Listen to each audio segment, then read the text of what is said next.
ان الحمدللہ والصلاۃ والسلام علی سید الانبیاء والمرسلین وعلی آلہ الطیبین الطاہرین وعلی اصحابہ المہدیین۔ السلام علیکم احباب ذوالفقار، آج ہمارے ساتھ اگین انجینئر محمد علی مرزا صاحب موجود ہیں۔ ربیع الاول کا مہینہ ہے، ربیع الاول کے حوالے سے یہ اسپیشل پوڈ کاسٹ ہے۔ ہم ان سے 1 to 1 کاؤنٹر کوشچن کریں گے اور انجینئر صاحب اس کا جواب دیں گے۔ السلام علیکم سر۔ وعلیکم السلام ورحمۃ اللہ وبرکاتہ۔ ولا حول ولا قوۃ الا باللہ، اللہم صلی علی محمد وعلی آل محمد۔ جی شاہ جی، کھل ڈل کے بات کریں، آپ چونکہ بریلوی مکتب سے تعلق رکھتے ہیں اور ربیع الاول شریف کے حوالے سے ان کا ایک سینسٹیو ایریا ہے، تو میں چاہ رہا ہوں کہ آپ اس حوالے سے جو بھی پوچھنا چاہتے ہیں، ہمارا موقف لینا چاہتے ہیں، ضرور لیں۔ اچھا سر، بڑا اہم سوال ہے۔ قرآن حکیم میں اللہ تبارک تعالیٰ نے فرمایا کہ نزول قرآن کا جشن مناؤ، پھر کہا گیا ہے کہ کچھ حواریین تھے، انہوں نے کہا کہ ہمیں نعمت ہوان عطا فرماؤ اور ہم اس پہ عید منائیں گے، باقاعدہ عید کا لفظ ہے قرآن حکیم میں۔ تو آپ کیوں منکرین میلاد بنے ہوئے ہیں؟ آپ اگر ایک امت جو ہے وہ کھانے نازل ہونے پہ جو ہے عید منا رہی ہے، تو ہم نبی کے نزول پہ عید نہ منائیں؟ ضرور منائیں، لیکن اس طریقے پر منائیں جو اللہ کے محبوب صلی اللہ علیہ وآلہ وسلم نے تعلیم فرمایا۔ صحیح مسلم میں حدیث ہے، انٹرنیشنل نمبر کے مطابق 2750، آپ صلی اللہ علیہ وآلہ وسلم پیر کے دن کا روزہ رکھا کرتے تھے۔ آپ سے پوچھا گیا کہ آپ پیر کا روزہ کیوں رکھتے ہیں، تو آپ نے فرمایا فیہ ولدت وفیہ انزل علیہ، اس دن میں پیدا ہوا اور اسی دن مجھ پہ پہلی دفعہ وحی نازل ہوئی۔ تو نبی الاسلام نے جشن قرآن بھی منایا ہے، جشن میلاد بھی منایا ہے، ہر سال نہیں، ہر مہینے نہیں، ہر ہفتے منایا ہے پیر کا روزہ رکھ کے۔ تو یہ سنت طریقہ ہے، اس طریقے کے اوپر آپ منائیں۔ ہم کہتے ہیں آپ عید بھی لفظ بولنا چاہتے ہیں، ضرور آنری طور پر عید کا لفظ بولنا چاہتے ہیں، ضرور بولیں، لیکن اس عید کو ان عیدوں کے ساتھ مکس نہ کرے جو عید الاضحیٰ ہے یا عید الفطر ہے، اور یقیناً کوئی کرتا بھی نہیں ہے۔ وہ کہتے ہیں ہم آنری طور پہ اسے عید کہتے ہیں، جس طرح کہ جمعے کا دن بھی بخاری مسلم میں آیا کہ عید کا دن ہے، اور صحابہ کرام علیہم رضوان یوم عرفہ کو بھی عید کا دن سمجھتے تھے، یعنی خوشی کا دن، بار بار لوٹ کر آنے والا دن۔ تو اسی طریقے سے منڈے کا جو دن ہے، یہ نبی صلی اللہ علیہ وآلہ وسلم کی پیدائش کا دن ہے، اس کی آپ خوشی منائیں اور اس طریقے پہ منائیں جو نبی الاسلام نے تعلیم فرمایا۔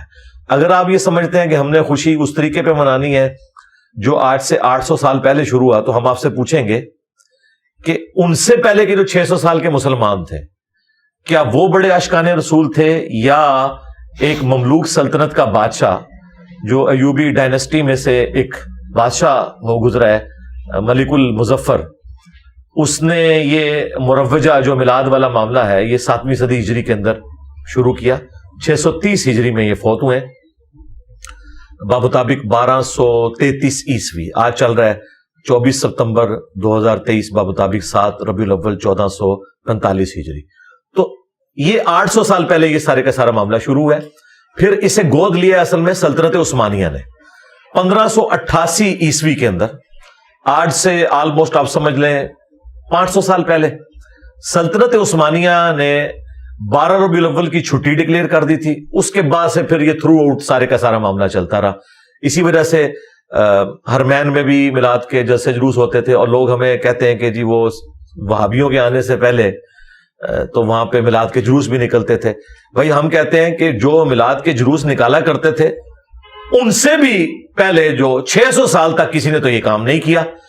ان کی اگر آپ کو قدر نہیں ہے اور بعد والے لوگوں کی قدر ہے، تو پھر آپ خود ہی فیصلہ کر لیں کہ آپ کن کے ساتھ کھڑے ہوئے، اور پھر بار بار یہ کہنا کہ سوائے ابلیس کے جہاں میں سبھی تو خوشیاں منا رہے ہیں۔ بھائی آپ مروجہ طریقے کو جو نبی الاسلام کی وفات کے 600 سال بعد شروع ہوا، اس کو آپ ریلیٹ کر رہے ہیں اس اعتبار سے کہ جو اس طریقے پہ میلاد نہیں مناتا آپ اسے ابلیس کہتے ہیں، تو اس کا تو مطلب ہے کہ آپ نعوذ باللہ خلفائے راشدین کو، صحابہ کرام کو، اہل البیت کو ابلیس کہنا چاہ رہے ہیں، تو شرم کم کام ہے۔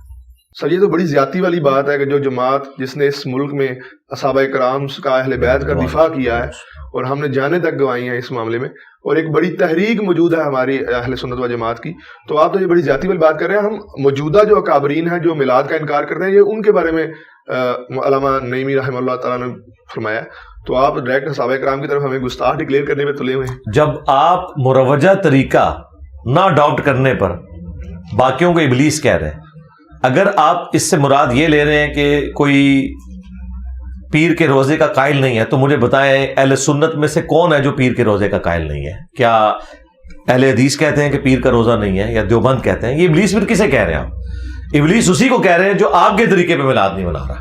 اور اگر یہ اعلانیہ کہہ دے کہ اس سے مراد اہل حدیث اور دیوبند نہیں ہے تو جھگڑا ختم ہو جائے گا. یہ انہی کو ابلیس کہہ رہے ہوتے ہیں. لیکن یہاں پہ دیکھیں نا آپ کے جو بھی میلاد کا لفظ ہے یا میلاد کا معاملہ ہے، یہ ہمارے منانے کے بعد بھی آپ نے میلاد پہ ڈسکشن کیوں شروع کی ہے؟ اس سے پہلے میلاد پہ کوئی بات ہی نہیں کرتا تھا، نہ یہ حدیث بتائی جاتی تھی جو آپ بتا رہے ہیں کہ حضور نے فرمایا کہ مجھ پہ وحی نازل ہوئی، اسی دن میں پیدا ہوا.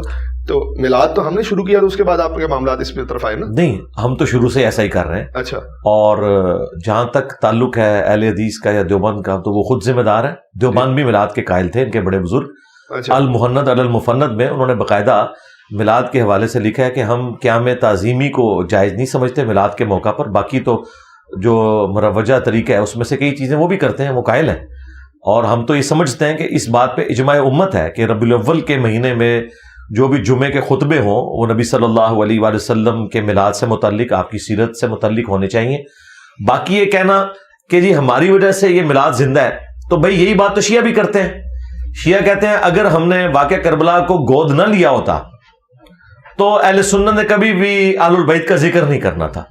تو اگر ان کے اس اعتراض کے اوپر بریلوی یہ ماننے کے لیے تیار ہیں کہ یہ شیعہ کا اعتراض بالکل ٹھیک ہے کہ چونکہ انہوں نے کربلا کو اتنا ہائی لائٹ کیا ہے محرم کے دنوں میں کہ مجبوراً انہیں بھی شان حسین بیان کرنی پڑی اور یزید کو کنڈیم کرنا پڑا، تو ٹھیک ہے ہم آپ کی بات مان لیں گے. لیکن ادھر یہ کیا کہیں گے، نہیں ہماری تو کتابیں بتا رہی تھی، ہم تو اہل بیت کے ماننے والے ہیں.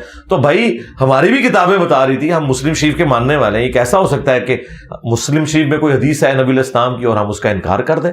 ہمارا اختلاف صرف مروجہ طریقے کے اوپر ہے، میلاد منانے کے اوپر نہیں ہے. ٹھیک ہو گیا. مسلم شریف کی آپ نے بات کی، بخاری شریف میں ایک حدیث موجود ہے کہ جو صوابہ تھی لونڈی ابو لہب کی، اسے اس نے آزاد کیا اور بتیجا سمجھ کے کیا. تو کہا جاتا ہے کہ اس حدیث میں ہے کہ اسے باقاعدہ طور پہ میٹھا شہد ملتا ہے دونوں انگلیوں سے. کسی نے ہاں میں کہا تھا، تو عبداللہ ابن عباس سے بھی یہ روایت ہے، اور کافی کتابوں میں اہل سنت کی اس میں حوالے موجود ہیں میرے پاس ابھی. تو آپ بتائیں کہ جب وہ بتیجا سمجھ کے اس نے لونڈی آزاد کی تو اسے اتنا دوزخ میں مل رہا ہے معاملہ، تو ہم اگر رسول سمجھ کے میلاد میں ہمیں کچھ نہیں ملے گا؟ آپ کا کیا خیال ہے؟ جی میرا خیال ہے یہ حدیث سب سے پہلے تو مولا علی کو سنانی چاہیے تھی، اور اس کے بعد انہیں ریکویسٹ کرنی چاہیے تھی کہ آپ کوفے میں شفٹ ہوئے ہیں اور پہلے 3 خلفاء کے ساتھ رہے ہیں، آج حکومت آپ کے ہاتھ میں ہے، تو آپ عمار بن یاسر کی ڈیوٹی لگائیں سبیل کے اوپر، اور مولا حسن حسین کی ڈیوٹی لگائیں کوفے کی جامع مسجد میں کہ وہ محفل نعت کا اور محفل میلاد کا ارینج کریں، اور اسی طریقے سے سلمان فارسی کی ڈیوٹی لگائیں اس بات کے اوپر کہ وہ جھنڈوں کا کوئی بندوبست کریں. تو یہ مولا علی کو بھی یہ حدیث سنانی چاہیے تھی. یہ حدیث نہیں ہے میرے بھائی، یہ صحیح بخاری میں ایک خواب نقل ہوئی ہے، اور وہ خواب امام بخاری نے نقل کی ہے. اس خواب کی کوئی تعبیر نبی علیہ السلام نے بیان نہیں فرمائی ہے، وہ اس کے رشتہ داروں میں سے ایک بندے نے خواب دیکھا، اور اس کی پوری سند بھی بیان نہیں ہوئی ہے کہ کون سا بندہ ہے جس نے خواب دیکھی ہے. خواب جب تک پریکٹیکلی آخرت سے متعلق کوئی چیز بتا رہے ہوں گے تو وقت کے پیغمبر کو انڈورس کرنا ہوگا کہ واقعی ایسا ہوا یا نہیں ہوا، may be may not be. ٹھیک ہے، نبی علیہ السلام نے کیا ایسے انڈورس کیا ہے کہ ہاں واقعی ابو لہب کے ساتھ یہ ہو رہا ہے؟ یہ کہتے ہیں بخاری شریف میں لکھا ہوا ہے. اچھا جب ہم یہ باتیں کرتے ہیں نا تو انہیں پتہ چل جاتا ہے کہ انہوں نے غلط بیانی کیا. یہ کہتے ہیں کہ جی امام بخاری کو نہیں پتا تھا، انہوں نے کیوں لکھا؟ تو بھائی اب علمی ڈسکشن پہ آئیں. امام بخاری نے بالکل لکھا. امام بخاری کا لکھنا کیا اس چیز کو سرٹیفائڈ کر دے گا کہ نبی علیہ السلام نے اس کو انڈورس کر دیا؟ یہ کوئی حدیث تو نہیں تھی، یہ تو ایک واقعے کے طور پر نقل ہوا ہے. اور اگر اس واقعے سے یہی رزلٹ نکلتا ہے تو صحابہ کرام کیا ہر 12 ربیع الاول کے اوپر غلام آزاد کرتے تھے؟ جس طرح سویبہ کو آزاد کیا تھا ابو لہب نے اس چیز کے لیے کہ انہیں بعد میں اس کا اجر ملے، یا ان کے آباء و اجداد میں سے اگر کوئی کفر کی حالت میں چلے گئے تو ان کے سال ثواب کے لیے ہم اتنے غلام نبی علیہ السلام کی پیدائش میں جو ہے وہ آزاد کرتے ہیں. تو اس طرح کے کوئی پریکٹیکلی لے کے بھی آئے نا. یہ ایک واقعہ، اور واقعہ بھی بے سند، وہ بھی خواب سے ریلیٹڈ. خواب کی تعبیر بھی نبی علیہ السلام نے نہیں بیان فرمائی، چونکہ خواب ان سین بیریئر ہے نا، غیبی خبر ہے. جب تک پیغمبر نہیں بتاتا آپ کنفرم نہیں کر سکتے. ہاں دنیا میں یہ ہو سکتا ہے کہ وہ واقعہ ہو جائے تو آپ کہہ سکتے ہیں ہاں میں نے جو خواب دیکھا تھا وہ ہو گیا. اب یہ آخرت سے متعلق ہے، یہ آخرت سے متعلق خواب تو صرف نبی علیہ السلام ہی بتا سکتے ہیں کہ واقعی ایسے ہوا یا نہیں ہوا. تو وہ لے آئیں جناب، اگر ہے تو اللہ کا نام لے کے ہم بھی شروع کرتے ہیں. اچھا میلاد منانے کا اگر حکم نہیں ہے تو منع بھی نہیں کیا گیا, منع کر دیتے حضور, تو اس طرح کا معاملہ نہ ہوتا. آج کل آپ ہر چیز کو بدعت کرنے شروع کر دیتے ہیں. دیکھیں اگر اسی طریقے سے دین میں چیزوں کو آپ داخل کرنا شروع کر دیں گے تو اس کا پھر کوئی اینڈ نہیں ہوگا. پھر ہم آپ سے یہ کہیں گے کہ عید کی نماز نبی صلی اللہ علیہ وآلہ وسلم نے منع کب فرمائی ہے کہ اس کے ساتھ اذان نہیں ہونی چاہیے. عید کی اذان تو نہ بریلوی دیتے ہیں, نہ دیوبندی, نہ اہل حدیث, ڈائریکٹ نماز پڑھتے ہیں. ہر جماعت والی جو نماز ہے, خواہ وہ جمعہ کی نماز ہو, 5 وقتہ نماز ہو, اس کے ساتھ اذان اور اقامت ہوتی ہے. نماز جنازہ کے ساتھ نہیں ہوتی. میں اس کی مثال اس لیے نہیں دے رہا کہ وہ کہیں گے جی اس میں رکوع اور سجدے نہیں ہیں, لہذا اس کی آپ مثال نہ دیں, وہ تو دعا کی ایک شکل ہے. چلے میں ادھر نہیں جاتا. عیدین کی جو نمازیں ہوتی ہیں ان کے لیے اذان کیوں نہیں دیتے؟ تو یہ کہیں گے کہ نبی علیہ السلام نے نہیں دی. نہ نہ نہ نہ, منع کہاں کی ہے؟ منع والی بات بتائیں. تو منع تو کہیں نہیں ہوئی, تو دیا کریں. یہ کہیں گے کہ نبی صلی اللہ علیہ وآلہ وسلم نے نہیں دی, ہم بھی نہیں دیں گے. بس ہمارا بھی یہ عقیدہ ہے کہ دین کے معاملے میں جو نبی علیہ السلام نے تعلیم نہیں فرمایا وہ آپ نہیں کریں گے. من احدث فی امرنا ھذا فہو رد, جس نے ہمارے دین کے اندر کوئی ایسی چیز داخل کر دی جو ہم نے تعلیم نہیں فرمائی تو مردود ہے.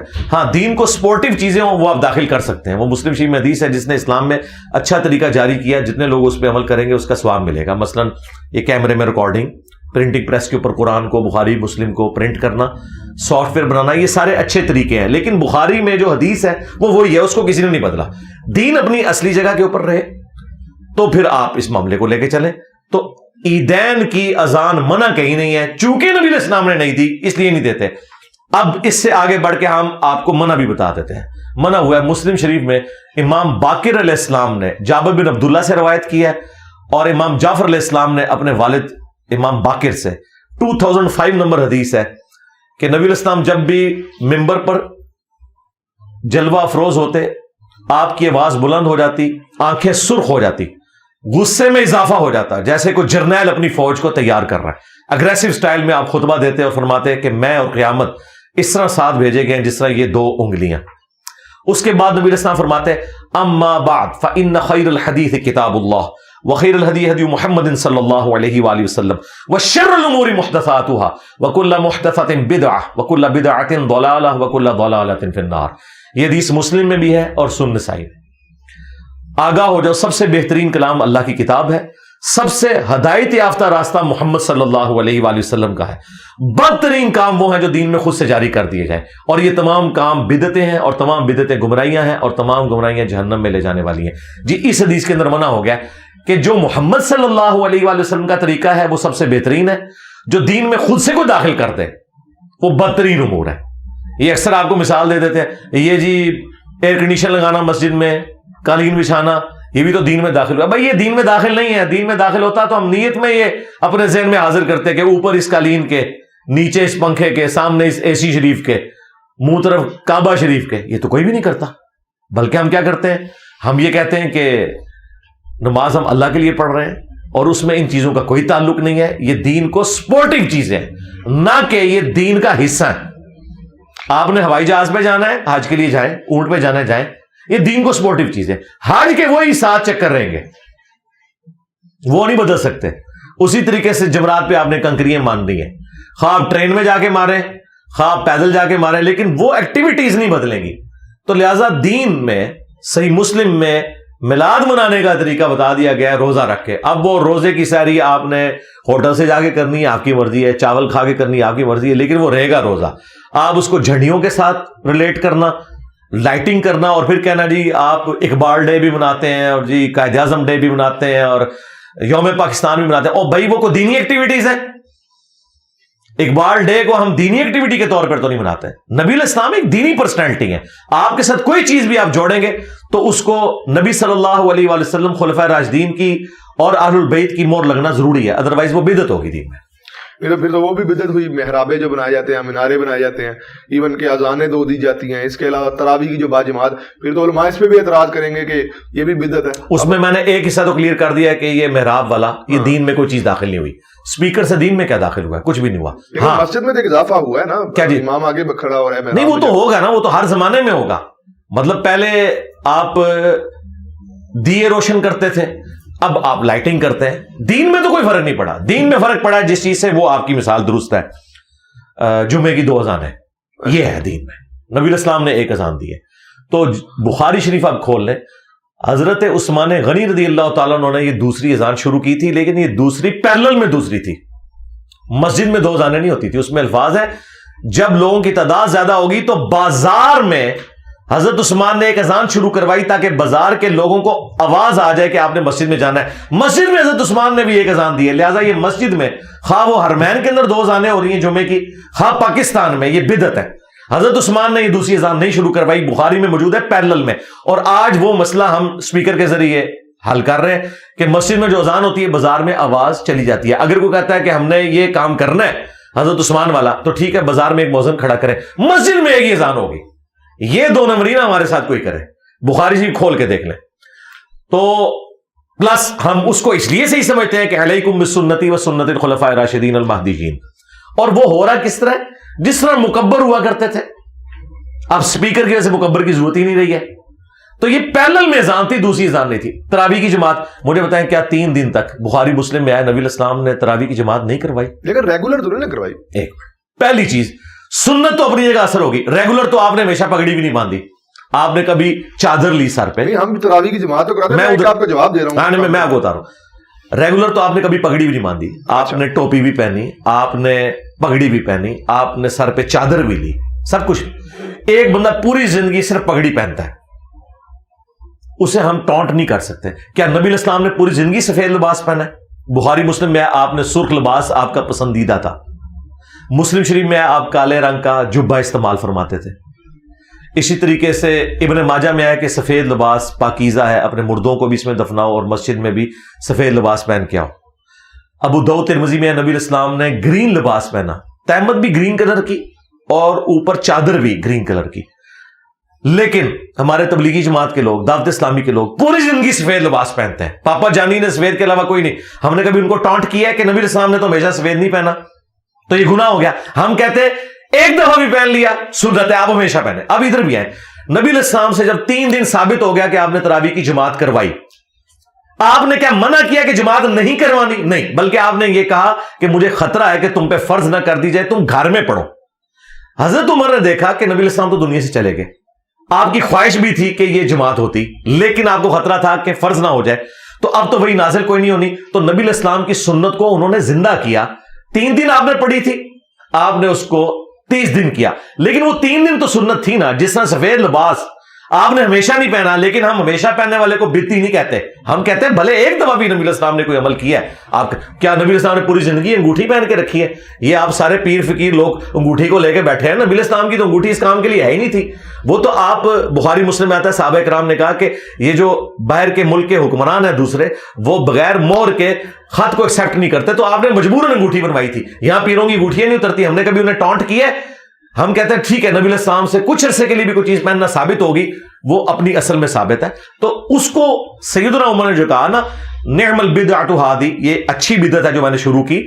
تو اب بدعت کی ڈیفینیشن آپ سمجھیں کیا ہے. حضرت عمر نے کوئی نیا کام دین میں داخل نہیں کیا، اور اس سے بڑھ کر یہ بتاتے نہیں ہیں کہ اسی بخاری کے حدیث میں حضرت عمر نے خود تو جماعت سے نماز ہی نہیں پڑھی، گھر چلے گئے اور جاتے ہوئے انہوں نے کہا کہ اس سے بہتر مرد کی وہ نماز ہے جو آخری پہر میں رات کو اٹھ کے پڑھتا ہے. حضرت عمر تو خود تراویح گھر پڑھتے تھے. وہ شروع اس لیے کروائی تھی. اچھا یہ بھی جھوٹ ہے کہ جی حضرت عمر نے تراویح کی جماعت شروع کروائی. بالکل جھوٹ ہے. بخاری مسلم میں ہے کہ حضرت عمر نے یہ دیکھا کہ لوگ ٹولیوں کی شکل میں جماعت کرواتے ہیں مسجد میں، جماعت کبھی ختم نہیں ہوئی.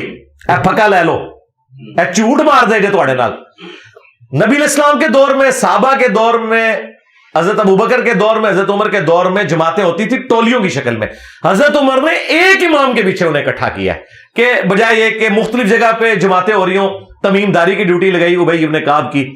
اور اس سے بڑھ کر آپ کو شاید برا لگے، الموطا امام مالک میں یہ حدیث موجود ہے جو بخاری مسلم میں تو صرف ان بندوں کے نام تھے، تمیم داری اور ابی ابن کعب. الموطا امام مالک میں ہے کہ انہیں کہا کہ 11 رکعتیں پڑھاؤ، 3 وتر اور 8 تراویح. اور آپ تو کہتے ہیں انگریزوں نے 11 رکعتیں شروع کروائی ہیں، تو 20 ہوتی تھی.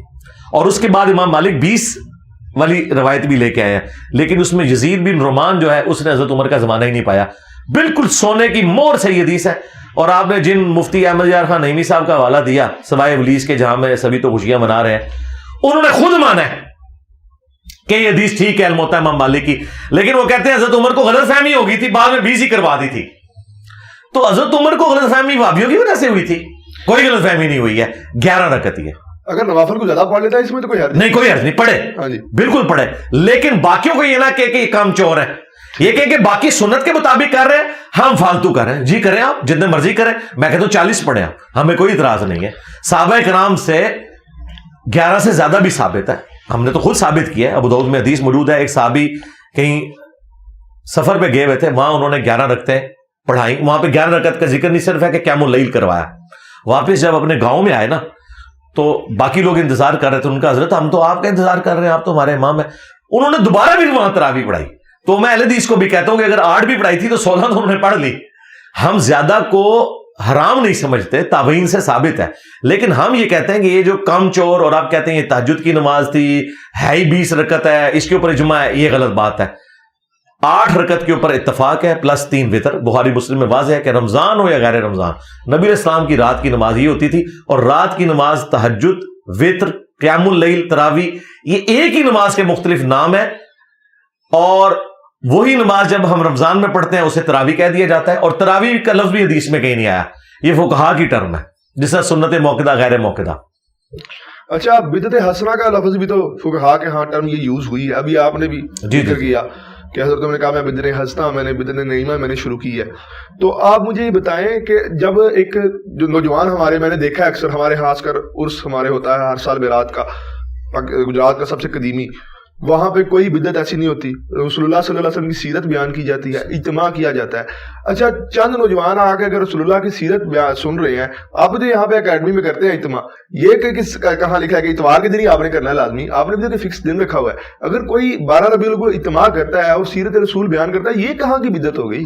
ہاں, ہم کہتے ہیں کہ 12 ربیع الاول کو آپ فکس نہ کریں, ربیع الاول میں کسی بھی وقت رکھ لیں. میں نے تو پہلے کہا آپ جمعے پڑھائیں اس کے اوپر, لیکن جب آپ ایک تاریخ کو مینشن کر کے کرتے ہیں نا, تاریخ کو, اچھا یہ تاریخ مینشن, ہم نے اتوار کی تاریخ نہیں مینشن کی ہوئی, ہم اتوار کو کرتے ہیں. ٹھیک ہے, آپ بھی منڈے کو کریں, نبی علیہ السلام کی پیدائش کا دن ہے, ہم کوئی اعتراض نہیں کریں گے. لیکن جب آپ تاریخ کو ایک مینشن کر کے کرتے ہیں, پھر ہم یہ کہیں گے اس کی اصل کہاں ہے.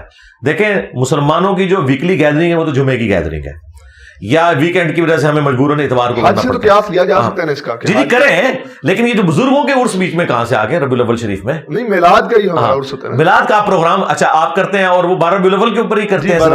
تو ربیع الاول میں آپ کبھی 12 سے ہٹ کے بھی کر لیں, اس میں کیا ہے, چھوٹے موٹے پروگرام تو کریں. ٹھیک ہے, اس میں آپ توحید بیان کریں, نبی علیہ السلام کی سیرت بیان کریں, آپ کی صورت بیان کریں, بہت اچھی بات ہے.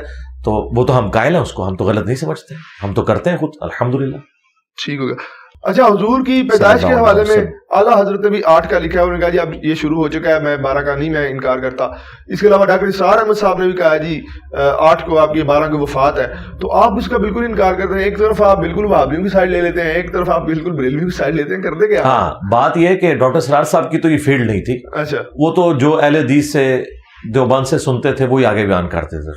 میری تو جی میری ان سے 1 to 1 ملاقات ہوئی ہے. اچھا, میں نے کہا کہ آپ نے اعلیٰ حضرت کے اوپر یہ جھوٹ باندھا ہے اپنے منتخب نصاب کے اندر کہ وہی مستوی عرش تھا جو خدا ہو کر مدینے میں اتر پڑا مصطفیٰ ہو کر. تو یہ اعلیٰ حضرت نے کہاں کا ہے؟ یہ جس کتاب سے آپ لوگ حوالہ دے رہے ہیں اور جو اس قسم کے کفری اشعار جس کتاب کی طرف منسوب کر رہے ہیں, تذکرۃ الغوثیہ, اعلیٰ حضرت نے تو فتاوی رضویہ میں لکھا ہے کہ یہ کتاب پڑھنا حرام ہے, اس کی خرید و فروخت حرام ہے, اس کو گھر میں رکھنا حرام ہے, اور آپ نے سارے کفریات ان کے کھاتے میں ڈالے. تو ڈاکٹر اسرار صاحب نے پتا کیا کہا, بیٹا میں اختلافی موضوعات میں بالکل امی ہوں, میں نے تو اہل حدیثوں سے سن کے بیان کر دیا تھا, اور یہ ان کی وفات سے 2 سال پہلے کی میں بات کر رہا ہوں. ٹھیک ہے, وفات ان کی ہوئی ہے نا 2 سال آلموسٹ 2010 میں ہوئی ہے نا ان کی, اپریل میں. تو یہ آلموسٹ مئی 2008 کی بات ہے, 2 سال پہلے کی. تو ان کے تو اپنا یہ معاملہ تھا. رہ گیا آپ کا کہنا کہ اعلیٰ حضرت, تو اعلیٰ حضرت نے 8 ربیع الاول لکھا ہے بالکل جی. تو پہلے تو یہ بریلوی اعلیٰ حضرت سے پوچھے نا کہ یہ کیا ہو گیا اور آپ کی تحقیق کہاں سے آ گئی, جبکہ دلائل النبوہ امام بیہقی کی کتاب میں امام محمد بن اسحاق یہ انس بن مالک کے شاگرد ہیں, انہوں نے 12 ربیع الاول ڈیٹ دلائل النبوہ میں بتائی ہے اور دن بتایا ہے منڈے کا, عام الفیل والے سال سحری کے وقت. تو ہمارے نزدیک تو ہے. اور آپ کے جو عبد القادر جیلانی ہے پیران پیر, جو دلوں کے حال بھی جان لیتے تھے, انہوں نے تو 10 محرم لکھی ہوئی ہے. کہتے ہیں جی انہوں نے تو صرف قول نقل کیا. بھائی قول نقل کر کے بتاتے نا کہ ربیع الاول ہے, وہ بھی علماء سے سن سنا کے نقل کر گئے. اور ایک غوث وقت ہے, اسے یہ نہیں پتا کہ اس کے نبی کی پیدائش کس مہینے میں ہوئی, مہینہ بھی غلط لکھا ہوا ہے. ایک آبرین میں اختلاف تو رہا ہے نا اب اس طرح. نہیں, حدیث کی کتابوں میں تو ربیع الاول ہے جی. اچھا, ربیع الاول پہ کبھی امت کا اختلاف نہیں ہے.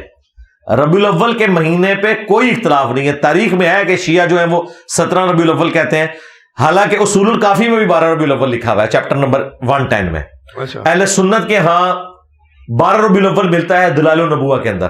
ربیع الاول کا مہینہ اور منڈے کا دن, اس کے اوپر تو اتفاق ہے. تاریخ پہ اگر کسی نے کوئی اکا دکا قول لکھا ہے تو اس کی کوئی اہمیت نہیں ہے. حدیث کی کتاب دلائل النبوہ میں 12 ربیع الاول ہے. اچھا, آپ نور ہونے کا بھی حضور کا انکار کرتے ہیں صلی اللہ علیہ وسلم. حضور کو اللہ تبارک تعالیٰ نے فرمایا کہ تمہارے پاس آ گئی کتاب اور نور, تو اس لحاظ سے مجھے بتائیے گا کہ کیا آپ بالکل نور کا انکار کرتے ہیں؟ یار مجھے یہ بتائیں, ہر وہ گالی جو اہل حدیث کو آپ لوگ دیتے ہیں وہ میرے کھاتے میں کیوں ڈالتے ہیں؟ میں نے رفع الیدین شروع کر کے آپ کے اوپر اتنا بڑا ظلم ڈھا دیا ہے کہ وہابیوں کے عقیدے آپ میری طرف منسوخ کرتے ہیں. بھائی وہابی یزیدی ہیں, میں تو یزید کے والد کا بھی دفاع نہیں کرتا اس حوالے سے جو انہوں نے امت کے اوپر یہ تحفہ مسلط کیا. باقی صحابی ہونے کی وجہ سے ہم رضی اللہ عنہ کو کہتے ہیں. تو میرا کیا لینا دینا وہابیوں کے ساتھ؟ وہ تو ناسبیت کی طرف مائل ہے. یہاں پہ بھی میں نے کب کہا کہ نبی الاسلام نور نہیں ہے؟ نبی الاسلام نور ہے, واضح ہے قرآن میں, انا ارسلناک شاہدا ومبشرا ونذیرا وداعیا الی اللہ باذنہ وسراجا منیرا. نبی الاسلام وہ سورج ہے جو باقیوں کو چمکا دیتا ہے. اور یہ جو آپ نے آیت کا حوالہ دیا ہے سورۃ المائدہ کی, قد جاءکم من اللہ نور وکتاب مبین, یہ تو میں مکہ شریف میں بیٹھا ہوا تھا تو یہ دیوبندی جو ایک مولانا ہے وہ سرخ داڑھی والے مولانا مکی, تو وہ کہہ رہے تھے دیکھیں یہ بریلوی جھوٹ بولتے ہیں اور یہ کہتے ہیں کہ جی اس آیت میں نور سے مراد جو ہے وہ نبی الاسلام ہے. تو اب ظاہر ہے کہ میں تو اس وقت ان کے ساتھ انٹریکشن نہیں کر سکتا تھا, تو میں صرف ان کو دیکھ کے ہنس رہا تھا کہ ان بیچاروں کا علمی لیول یہ ہے کہ انہیں یہ پتہ ہی نہیں ہے کہ اہل سنت کے جو پہلے مفسر ہیں ابن جریر طبری, جن سے حافظ ابن کثیر نے آلموسٹ چھاپا مارا ہے تفسیر ابن کثیر میں, ان کی ہے تفسیر طبری جسے تفسیر ابن جریر بھی کہتے ہیں.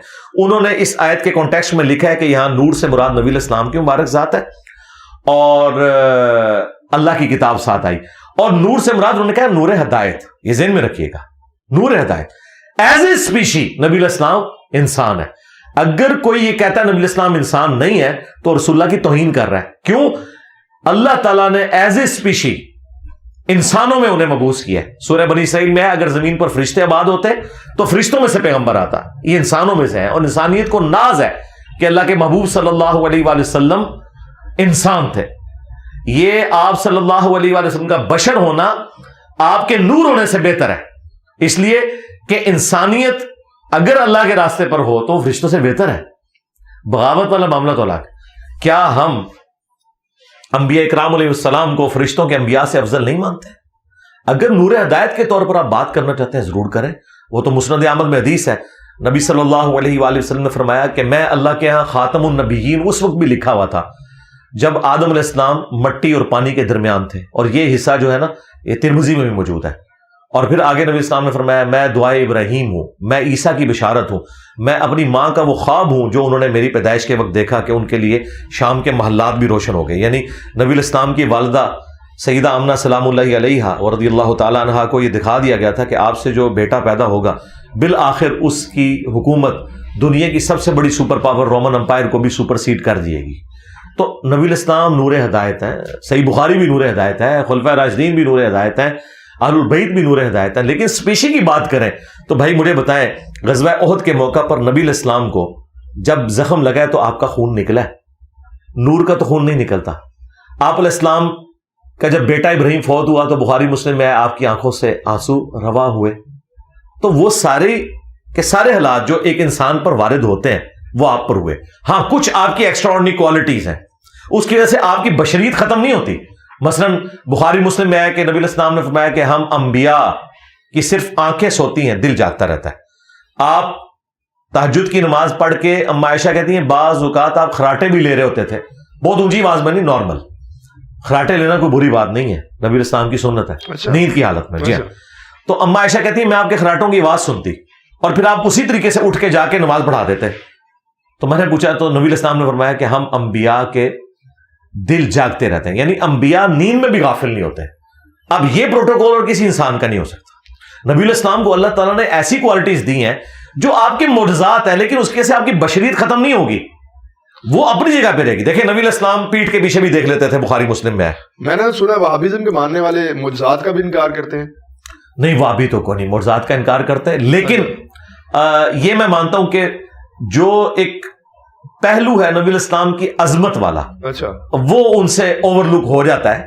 انکاری نہیں ہے, اقراری نہیں ہوتے بہت زیادہ, جس طرح کے آپ کے بریلوی نبی علیہ السلام کی سیرت کے اتنے اقراری نہیں ہوتے. انکاری نہیں ہے, اقراری نہیں ہوتے. جب ہم ان سے بات کرتے ہیں کہ بھئی رفع الیدین سنت ہے, دوسری طرف تو ایک مسواک اور پیلی چپل اور پتہ نہیں کیا کچھ تم کرتے ہو, رفع الیدین کے بارے میں اتنے کیوں اس معاملے کو ہلکے لیے ہوئے ہو, تو دونوں طرف غلو ہوا ہوا ہے. لیکن ہم تو جو بھی کتابوں میں رپورٹ ہو گیا ہم منو ان اسی طریقے سے بیان کرتے ہیں. ہم نے ڈنکے کی چوٹ پہ نبی علیہ السلام کے سارے معجزات بیان کیے ہیں, ہمیں کوئی آر نہیں ہے. اچھا, پھر آپ کون کون سے معجزات کو مانتے ہیں کہ وہ ٹھیک ہیں, اور آپ نے بھی معجزات کی بات کی. میں نے تو سنا تھا وہ وہابیزم کے ماننے والے جو ہیں معجزات سے بالکل انکاری ہیں. پہلی تو بات ہے ہم کوئی وہابیزم کے ماننے والے نہیں, ہم قرآن و سنت کے ماننے والے ہیں. ہاں بالکل, ہم وہابیزم کے ماننے والے ہوتے ہیں تو یزید کا اور اس کے والد کا جھوٹا دفاع کر رہے ہوتے ہیں. ہم نہیں کرتے, ہم مولا علی کے ساتھی ہیں الحمدللہ. اس سے بڑا کوئی سرٹیفکیٹ میں اپنا پیش نہیں کر سکتا الحمدللہ. ٹھیک ہے, ہم بنو امیہ کو کنڈیم کرنے والے ہیں سوائے سیدنا عثمان ابن عفان رضی اللہ تعالیٰ عنہ کے اور عمر بن عبد العزیز رحمہ اللہ تعالیٰ کے. اچھا, ہاں جی بالکل کلیئر کٹ. ہمارا وہابیزم سے کیا لینا دینا رہ گئے. معجزات تو بھائی جو قرآن و سنت میں معجزات آئے وہ تو ہم مانتے ہیں. ہم اختلاف کرتے ہیں, آپ جو اپنے بابوں کی جھوٹی کہانیاں بیان کرتے ہیں ان کو آپ کہتے ہیں کہ یہ نبی کے معجزات ہیں جو بابوں کے ذریعے ظاہر ہو رہے ہیں. اور کیا ظاہر ہو رہے ہیں کہ جی نگاہ مار کے مرید کو جلا کے راکھ کر دیا, لوٹے کی ٹوٹی اس نے قبلہ رخ نہیں رکھی تھی. ہم کہتے ہیں یہ معجزہ نہیں ہے, یہ صراحتاً 302 کا قتل کا مقدمہ بنتا ہے تمہارے بزرگ کے اوپر اگر انہوں نے ایسا کیا ہے. کیونکہ نبی علیہ السلام تو بخاری مسلم میں آیا کہ انس بن مالک کہتے ہیں 10 سال حضور کو وضو کروایا, آپ نے کبھی مجھے نہیں ڈانٹا, کبھی یہ نہیں کہا کہ یہ کام کیوں کیا, یہ کیوں نہیں کیا. نبی علیہ السلام تو اتنی شفقت فرمانے والے تھے. آپ بزرگوں کے ساتھ اس قسم کی جو کرامات منسوخ کرتے ہیں ہم اس کے انکاری ہیں, کرامت کے نہیں, ان جھوٹی کرامتوں کے. مریدنی کو کیچ کر لیا. اب ثاقب رضا مصطفی جیسا بندہ اگر اس قسم کی کہانیاں کرے گا کہ مریدنی کیچ کی, تو ہم کہیں گے کہ بھی باولک نے مریدنی کیچ کی اور دوسری طرف نبی علیہ السلام تو بخاری مسلم ہے کبھی کسی عورت کے ہاتھ کو ٹچ نہیں کیا بیعت کرنے کے لیے بھی. تو یہ تمہارے بزرگ کس طریقے پہ چل رہے تھے, ہمیں ان چیزوں سے اختلاف ہے. باقی آ جائیں آپ معجزات کی طرف. دیکھیں نبی علیہ السلام کے 2 معجزات تو ایسے ہیں جو قرآن میں آئے ہیں, اچھا, جو فزیکل فینومینا آف نیچر کو توڑنے والے, جنہیں آپ معجزہ مانتے ہیں. ہم تو نبی علیہ السلام کو مکمل آپ کی مبارک ذات ہی معجزہ تھی, لیکن جس کو آپ معجزہ بولتے ہیں جو قانون قدرت کو توڑنے والی چیز ہے. یہ میں نے اپنے علماء سنا ہے کہ رسول اللہ خود بھی معجزہ تھے, بالکل ہم بھی مانتے ہیں اس چیز کو. جی, لیکن میں ابھی وہ معجزات بیان کروں گا جو آپ صلی اللہ علیہ وآلہ وسلم نے ایسے کام کیے ہیں جو آپ سمجھتے ہیں کہ یہ ہوگا تو ہم معجزہ مانیں گے. مثال کے طور پر قرآن حکیم میں سورۃ القمر میں آیا ہے کہ نبی صلی اللہ علیہ وآلہ وسلم کے لیے اللہ تعالیٰ نے چاند کو 2 ٹکڑے کر دیا. اچھا, اور یہ قرآن پاک کی اس آیت کے کانٹیکسٹ میں بخاری مسلم میں حدیث ہے کہ عبداللہ ابن مسعود کہتے ہیں کہ نبی علیہ السلام سے جب کافروں نے کہا کہ کوئی نشانی آپ کے لیے ظاہر ہو, تو اللہ تعالیٰ نے چاند کو 2 ٹکڑے کیا, ہیرا پہاڑ کے دائیں اور بائیں ہوا اور پھر بعد میں جڑ گیا. یہ وہ معجزہ ہے جو قرآن میں بخاری مسلم میں رپورٹ ہوا ہے. دوسرا معجزہ جو قرآن میں ہے وہ نبی علیہ السلام کا واقعہ معراج ہے, جو آپ کا الاسراء ہے, زمینی سفر, وہ سورہ بنی اسرائیل میں آیا سبحان الذی اسری بعبدہ لیلا من المسجد الحرام. اور جو آپ کا آسمانی سفر ہے المعراج, بیت المقدس سے لے کر آسمانوں کا سفر, وہ اللہ تعالیٰ نے سورۃ النجم میں ذکر کیا. اور بخاری مسلم میں بڑی تفصیل کے ساتھ آیا کہ مختلف آسمانوں پہ نبی علیہ السلام کی ملاقاتیں انبیاء کرام کے ساتھ ہوئیں. تو یہ وہ معجزات ہیں جو قرآن میں رپورٹ ہوئے ہیں. بخاری مسلم میں تو پھر درجنوں ہیں. مثلا بخاری مسلم میں حدیث ہے کہ اللہ کے محبوب صلی اللہ علیہ وآلہ وسلم سورج گرہن کی نماز پڑھا رہے تھے, آپ چند قدم آگے بڑھے, آپ نے یوں ہاتھ بلند کیا, پھر نیچے کیا, پھر واپس آئے.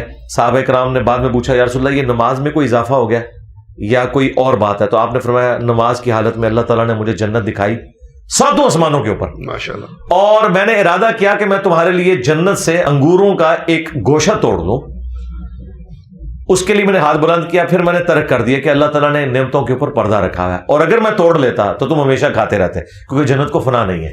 نبی علیہ السلام دنیا میں کھڑے ہو کر آپ کا ہاتھ مبارک ساتوں آسمانوں کے اوپر تک پہنچ سکتا ہے جب اللہ تعالیٰ چاہتا ہے۔ تو ظاہر ہے کہ نبی میں بہت بڑا فرق ہے۔ یہ کہہ تو دیتے ہیں وہابی کہ جی نبی کے بھی 2 ہاتھ اور ہمارے بھی 2 ہاتھ، نعوذ باللہ۔ نبی علیہ السلام اسپیشی میں انسان ہے، مرتبے میں نہیں۔ آپ کے ہاتھ کی طرف ہمارے ہاتھ کی طرف، بخاری مسلم میں ہے کہ جابر بن عبداللہ کہتے ہیں کہ صلح حدیبیہ کے موقع پر جب پانی کی قلت ہوئی تو مختلف جگہ سے پانی جمع کر کے بمشکل ایک پیالہ آپ کو پیش کیا گیا، آپ نے اپنی مبارک انگلیاں اس میں داخل کی تو پانی کے چشمے پھوٹے اور اس میں سے صحابہ کرام نے پانی پیا، جانوروں کو پلایا اور سٹور بھی کر لیا۔ تو وہ تابعی پوچھتے ہیں کہ آپ لوگ کتنے تھے؟ انہوں نے کہا ہم 1,00,000 بھی ہوتے نا تو پانی زیادہ تھا، البتہ ہم 1500 تھے جنہوں نے ایک پیالے سے پانی پیا، سارے اونٹوں کو بھی پلایا، سٹور بھی کر لیا، تب بھی اسی طریقے سے آپ کی مبارک انگلیوں سے پانی کے چشمے جاری تھے۔ اسی طریقے سے بخاری مسلم میں ہے کہ نبی علیہ السلام نے فرمایا کہ تم نماز کی حالت میں خشوع و خضوع سے کھڑے ہوا کرو، میں تمہیں اللہ کی قسم اپنی پیٹھ کے پیچھے دیکھ رہا ہوتا ہوں۔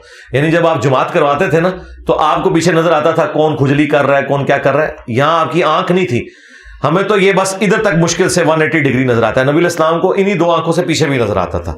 یہ ہر وقت آپ کے ساتھ معجزہ اٹیچ تھا۔ اس طریقے سے بخاری مسلم میں آتا ہے کہ آپ کے پسینے سے خوشبو آتی تھی اور صحابہ کرام آپ کے پسینے کو خوشبو کے طور پر استعمال کرتے تھے۔ تو اب پسینے میں سے تو بدبو آتی ہے، لیکن نبی علیہ السلام کا یہ معجزہ تھا کہ آپ کے مبارک پسینے سے خوشبو آتی تھی۔ اسی طریقے سے آپ صلی اللہ علیہ وآلہ وسلم کے بارے میں حضرت اسماء بنت ابی بکر نے ایک کالا جبہ، کسروانی طیالسی کالا جبہ نکالا پرشین امپائر کا، اور کہا کہ یہ وہ جبہ ہے جو نبی علیہ السلام پہنا کرتے تھے اور ہم اس کا دھون مریضوں کو شفا کے لیے پلاتے ہیں۔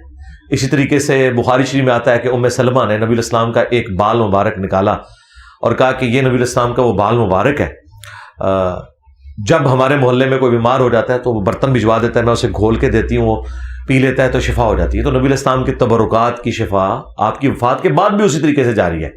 لیکن اگر آپ لوگ جعلی بال مبارک بنا کے، جعلی نقش نالین بنا کے لکڑی کے اوپر اور اس طریقے سے زیارت کروا کے اس میں ٹکٹ لگا کے کریں گے تو ہم کہیں گے کہ ہم لوگ پھر نبی کے نام کو بیچ ہی رہے ہیں نا۔ نبی علیہ السلام کی تو یہ تعلیمات تو نہیں تھی کہ آپ نے یہ کچھ کرنا شروع کر دینا۔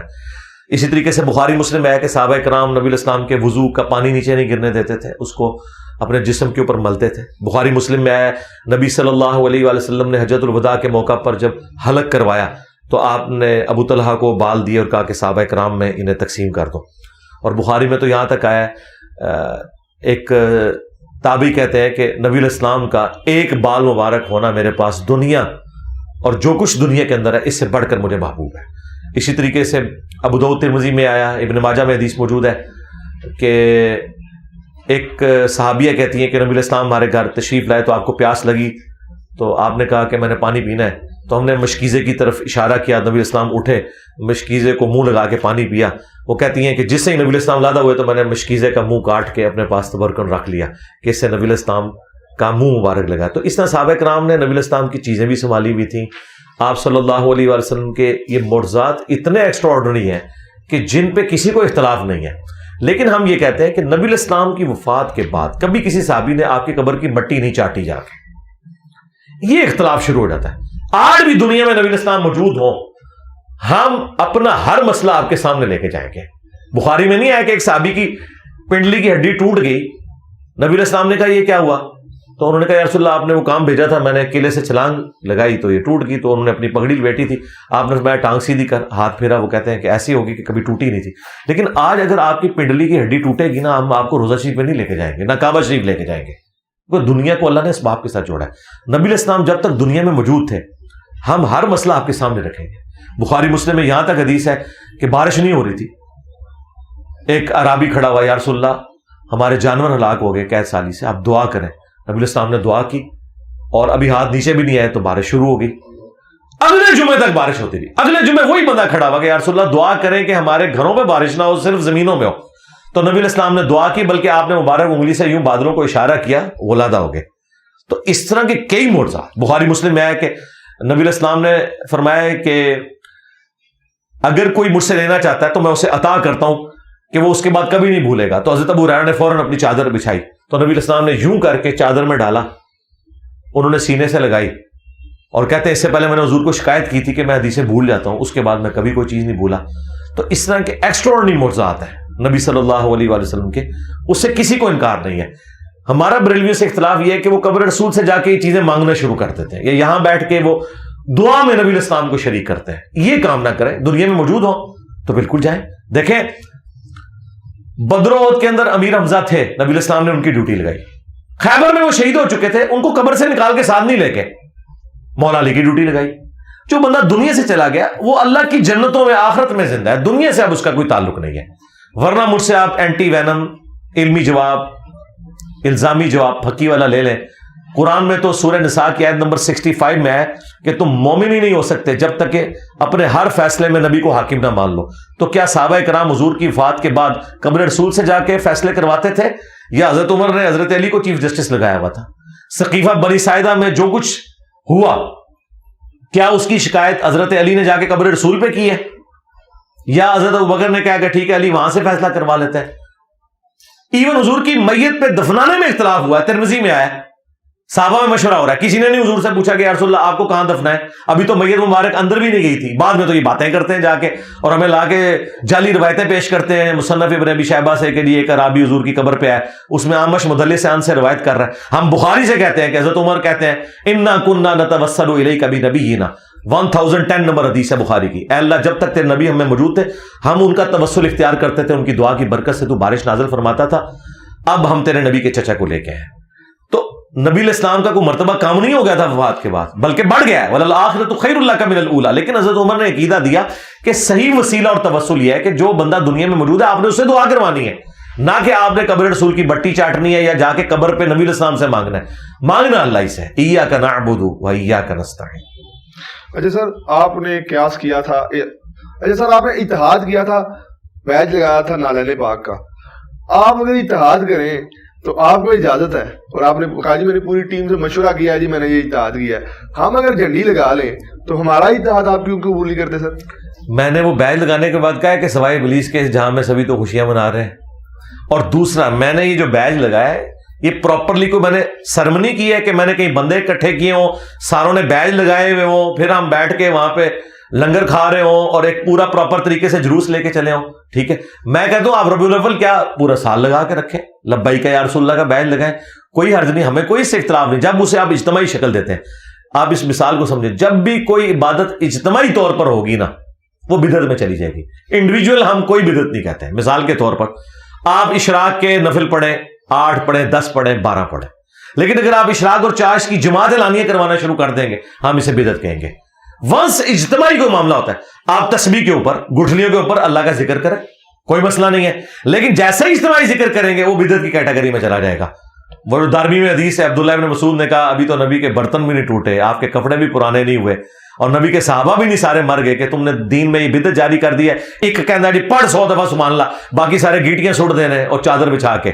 لیکن دوسری طرف ابو داؤد میں حدیث ہے, نبی علیہ السلام کے سامنے ایک عورت گٹھلیوں پہ پڑھ رہی تھی, آپ نے فرمایا اس سے آسان عمل بتاتا ہوں, اور آپ نے اس کو ایک وظیفہ تعلیم فرمایا, لیکن اس کو حرام نہیں کہا کیونکہ وہ انڈیویجول تھی. وہ عورت بھی اگر پورے محلے کی عورتیں لے کے بیٹھی ہوتی نا 1.25 لاکھ دفعہ آیت کریمہ تو بدعت ہو جانی تھی. یہ بدعت میں آپ سمجھیں انڈیویجول آپ جو عبادتیں ان کی اثر موجود ہے, اگر آپ کرنا چاہتے ہیں ضرور کریں, لیکن جیسے ہی اس کو اجتماعی شکل دے کے ایک سرمنی بناتے ہیں نا پھر وہ بدعت کی کیٹیگری میں چلی جاتی ہے یہ چیز. اچھا, حضور نے کہا ہے کہ میں اس وقت بھی نبی تھا کہ جب آدم علیہ السلام مٹی اور پانی کے درمیان تھے, تو ہم تو انہیں اولین والآخرین مانتے ہیں, تو آپ تو اس کا انکار کرتے ہیں کہ آپ تو کہتے ہیں کہ جناب حضور جو ہیں اسی وقت پیدا ہوئے جب آپ 12 ربیع الاول کو دنیا میں آئے, اس سے پہلے کوئی وجود نہیں تھا. اس سے نہیں, تو آپ بھی یہ مانتے ہیں کہ نبی صلی اللہ علیہ وسلم کا کوئی وجود ظاہری, جی یہی بات ہے نا. آپ کا بھی عقیدہ ہے کہ جب تک حضرت عبداللہ اور حضرت آمنہ علیہم السلام ورضی اللہ عنہما کی شادی نہیں ہوئی تھی اس وقت تک نبی علیہ السلام دنیا میں تشریف فرما نہیں تھے. بس یہی عقیدہ ہے. اللہ کے ہاں جو ہے نا وہ تو ہے نا کہ میں اس وقت بھی نبی تھا, اللہ کے علم میں نبی لکھا ہوا تھا, اللہ کے ہاں نہیں جی لکھا ہوا الفاظ مسند احمد میں, میں اللہ کے ہاں خاتم النبیین لکھا ہوا تھا. اچھا رہا موجود ہونا, جی اس وقت بھی موجود تھے روح کی شکل میں, اور اس وقت صرف یہ نہیں ہے کہ نبی علیہ السلام موجود تھے, ہم لوگ بھی موجود تھے. انسانی شکل میں پہلا انسان جو آیا نا جس سے ہماری نسل چلی ہے جی وہ حضرت آدم ہے. اس وقت نبی علیہ السلام انسانی شکل میں نہیں تھے. اور اگر آپ کہتے ہیں روحانی طور پر تھے تو روحانی طور پہ تو ہم بھی تھے. روحیں تو اللہ نے پہلے پیدا کی ہیں. میں بھی حضرت آدم علیہ السلام کی پیدائش سے پہلے اللہ کے ہاں روحانی طور پر تو تھا, آپ بھی تھے, لیکن انسانی شکل میں 4 اکتوبر 1977 کو اپنے ماں باپ کے گھر پیدا ہوا. اس بات کو سمجھیں. باقی یہ نبی علیہ السلام نے کیوں فرمایا فضیلت کے طور پر کہ مجھے اللہ نے پیغمبر اور خاتم النبیین چن لیا ہوا تھا. یعنی خاتم النبیین آپ کو اللہ تعالیٰ نے چن لیا تھا. یہ آپ نے کوئی محنت کر کے مرتبہ حاصل نہیں کیا, بلکہ اللہ نے آپ کی ڈیسٹنی میں, تقدیر میں یہ لکھ دیا تھا. یہ نبی علیہ السلام بتانا چاہ رہے ہیں. کیونکہ اس میں کیا الفاظ ہیں ترمذی میں, یا رسول اللہ آپ نبی کب بنائے گئے؟ تو آپ صلی اللہ علیہ وآلہ وسلم تو 40 سال کی عمر میں مبعوث ہوئے, صحابہ کو پتا تھا. لیکن آپ نے کیا فرمایا, میں اللہ کے ہاں اس وقت بھی نبی تھا جب آدم مٹی اور پانی کے درمیان تھے. وہ اللہ کے علم میں فزیکلی موجود نہیں تھے. اچھا مجھے بتائیں, اگر فزیکلی تھے تو نبی علیہ السلام کے جد امجد ہم حضرت ابراہیم کو کیوں کہتے ہیں؟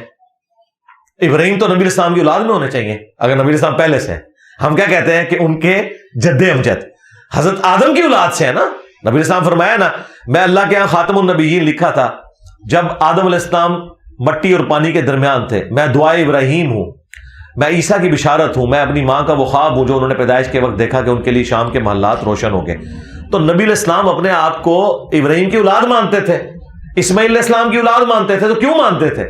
تو بگوٹن اعتبار سے نبی علیہ السلام حضرت آدم علیہ السلام سے پہلے نہیں ہے, وہ آخری نبی ہے. لیکن اگر روحانی اعتبار سے دیکھا جائے تو تمام روحیں, خواہ وہ کفار کی روحیں ہیں, انسانوں کی روحیں ہیں, ان میں بھی نیک بندوں کی ہیں, بدکاروں کی ہیں, وہ سب کی سب روحیں پہلے موجود تھی. وہ روح جسم میں جب آئی ہے نا, پہلا جو انسان ہے وہ آدم علیہ السلام ہے. ہاں, نہ حضرت ابراہیم ہے, نہ حضرت موسیٰ ہے, نہ حضرت عیسیٰ ہے, نہ نبی صلی اللہ علیہ وآلہ وسلم ہے. انسانیت کی ابتدا جو ہے حضرت آدم علیہ السلام سے ہوئی ہے. ابھی میں وہ سائنٹیفک بحث نہیں کر رہا کہ حضرت آدم علیہ السلام سے پہلے انسان کس شکل میں تھے, ان انسانوں کی بات نہیں کر رہا. جو پراپر جن کو اللہ تعالیٰ نے خلیفہ بنایا وہ آدم علیہ السلام ہے. ٹھیک ہو گیا. اچھا سر, ایک اور عقیدہ بڑا بیان کیا جاتا ہے, آپ کہا جاتا ہے کہ آپ محمد ابن عبد الوہاب سے بہت زیادہ متاثر ہیں. آپ خود کو وہابی بھی نہیں کہہ رہے تھے, ان سے بھی متاثر ہیں. اور یہ بھی کہا جاتا ہے کہ انہوں نے ہی سب سے پہلے میلاد کے خلاف بات کی اور مزارات گرائے, سارے معاملات کیے. تو آپ ان سے بھی متاثر ہیں, خود کو وہابی بھی نہیں کہنے دیتے, یہ کیا معاملہ ہے؟ میں تو اعلیٰ حضرت سے بھی متاثر ہوں, میں تو باپا جانی سے بھی متاثر ہوں. تو متاثر ہونے کا مطلب یہ نہیں ہے کہ کسی کے غلط نظریات کو ہم انڈورس کریں گے. اچھا, باقی رہ گیا محمد بن عبد الوہاب صاحب, ان سے پہلے ابن تیمیہ نے بھی اس میلاد کے اوپر گرفت کی ہے, اقتداء الصراط المستقیم. اگرچہ اس میں ان سے تھوڑی مس ہینڈلنگ ہوئی. انہوں نے کہا کہ اس کے پیچھے جو نیت ہے اس پہ ثواب ہوگا, عمل یہ بدعت ہے. ہم تو ان باتوں کو غلط سمجھتے ہیں. ہم یہ کہتے ہیں کہ یہ مروجہ میلاد جو ہے یہ نبی الاسلام سے ثابت نہیں ہے. ہاں, جو وہ والا میلاد ہے جس کا میں نے ذکر کیا وہ آپ ضرور کریں, روزہ بھی رکھیں, جمعے کے خطبات میں نبی الاسلام کی مبارک سیرت کا, صورت کا, آپ کے معجزات کا ذکر کریں. رہ گیا محمد بن عبد الوہاب صاحب کے نظریات, ان کی جو بات قرآن و سنت کے مطابق ہے وہ ہم لے لیتے ہیں, جو نہیں ہے وہ ہم نہیں لیتے. آپ محمد بن عبد الوہاب کی بات کر رہے ہیں, ان کو تو بمشکل 200-250 سال ہوئے ہیں. ہم تو بات بخاری مسلم کی کر رہے ہیں. اس کی وجہ سے کوئی مجھے کہنا شروع کر دے گا کہ میں امام بخاری کا ماننے والا ہوں. میں نبی الاسلام کی احادیث کی بات کرتا ہوں. میرا 1 یا 2 لیکچر ہے محمد بن عبد الوہاب صاحب کے بارے میں, وہ بھی کلپ ہے جس میں ان کے اوپر الزام لگایا گیا تھا کہ انہوں نے کہا تھا کہ میں روزہ رسول ختم کر دوں گا. میں نے کہا تھا جھوٹوں پہ اللہ کی لعنت, انہوں نے کبھی نہیں کہا. وہ اختلاف صرف گنبد خضرا پر ہے, اور وہ بالکل درست ہے. گنبد خضرا تو 678 ہجری میں رکھا گیا. پہلے 650 سال کے مسلمانوں نے گنبد خضرا کیوں نہیں رکھا جبکہ ٹیکنالوجی بھی تھی؟ آیا صوفیہ استنبول میں جو ہے نا, یہ نبی الاسلام کی پیدائش سے بھی 35 سال پہلے بنا ہے. گنبد خضرا سے بھی کتنا بڑا وہ گنبد ہے. صحابہ کرام نے سونے کا گنبد رکھ دینا تھا اگر جائز ہوتا. حضرت عمر کے پاس آج کا اربوں ڈالر جزیہ رومن امپائر کا آتا تھا, لیکن انہیں پتا تھا کہ مسلم کی حدیث ہے, میں تمہیں منع کرتا ہوں قبروں کو پکا کرنے سے, قبروں پر عمارت بنانے سے اور ان پر بیٹھنے سے. صحابہ تابعین تبع تابعین نے کام نہیں کیا. حالانکہ تابعین کے دور میں کچھ صحابہ بھی زندہ تھے تو یہ قبۃ الصخرہ بنایا گیا, ڈوم آف دا راک, گولڈن ڈوم جو یروشلم میں. عبد الملک بن مروان نے بنوایا تھا یہ, لیکن اسی دور میں اس نے روزہ رسول کے اوپر کوئی گنبد نہیں بنوایا. اسے پتا تھا کہ یہ کام غلط ہے. یہ تو ایک ایوبی ڈائنسٹی کا بادشاہ تھا, مملوک سلطنت کا, ملک المنصور اس نے مروایا تھا 678 ہجری میں، اور جس نے مشورہ دیا تھا وہ بعد میں معزول ہو گیا. لوگوں نے کہا کہ اسے سزا ملی ہے اس کام کی. وفاء الوفا کتاب آپ دیکھ لیں مدینے کی تاریخ کے اوپر، پوری دنیا میں اردو ترجمے کے ساتھ آ چکی ہوئی ہے، علامہ سمودی کی، اس میں یہ لکھا ہوا ہے.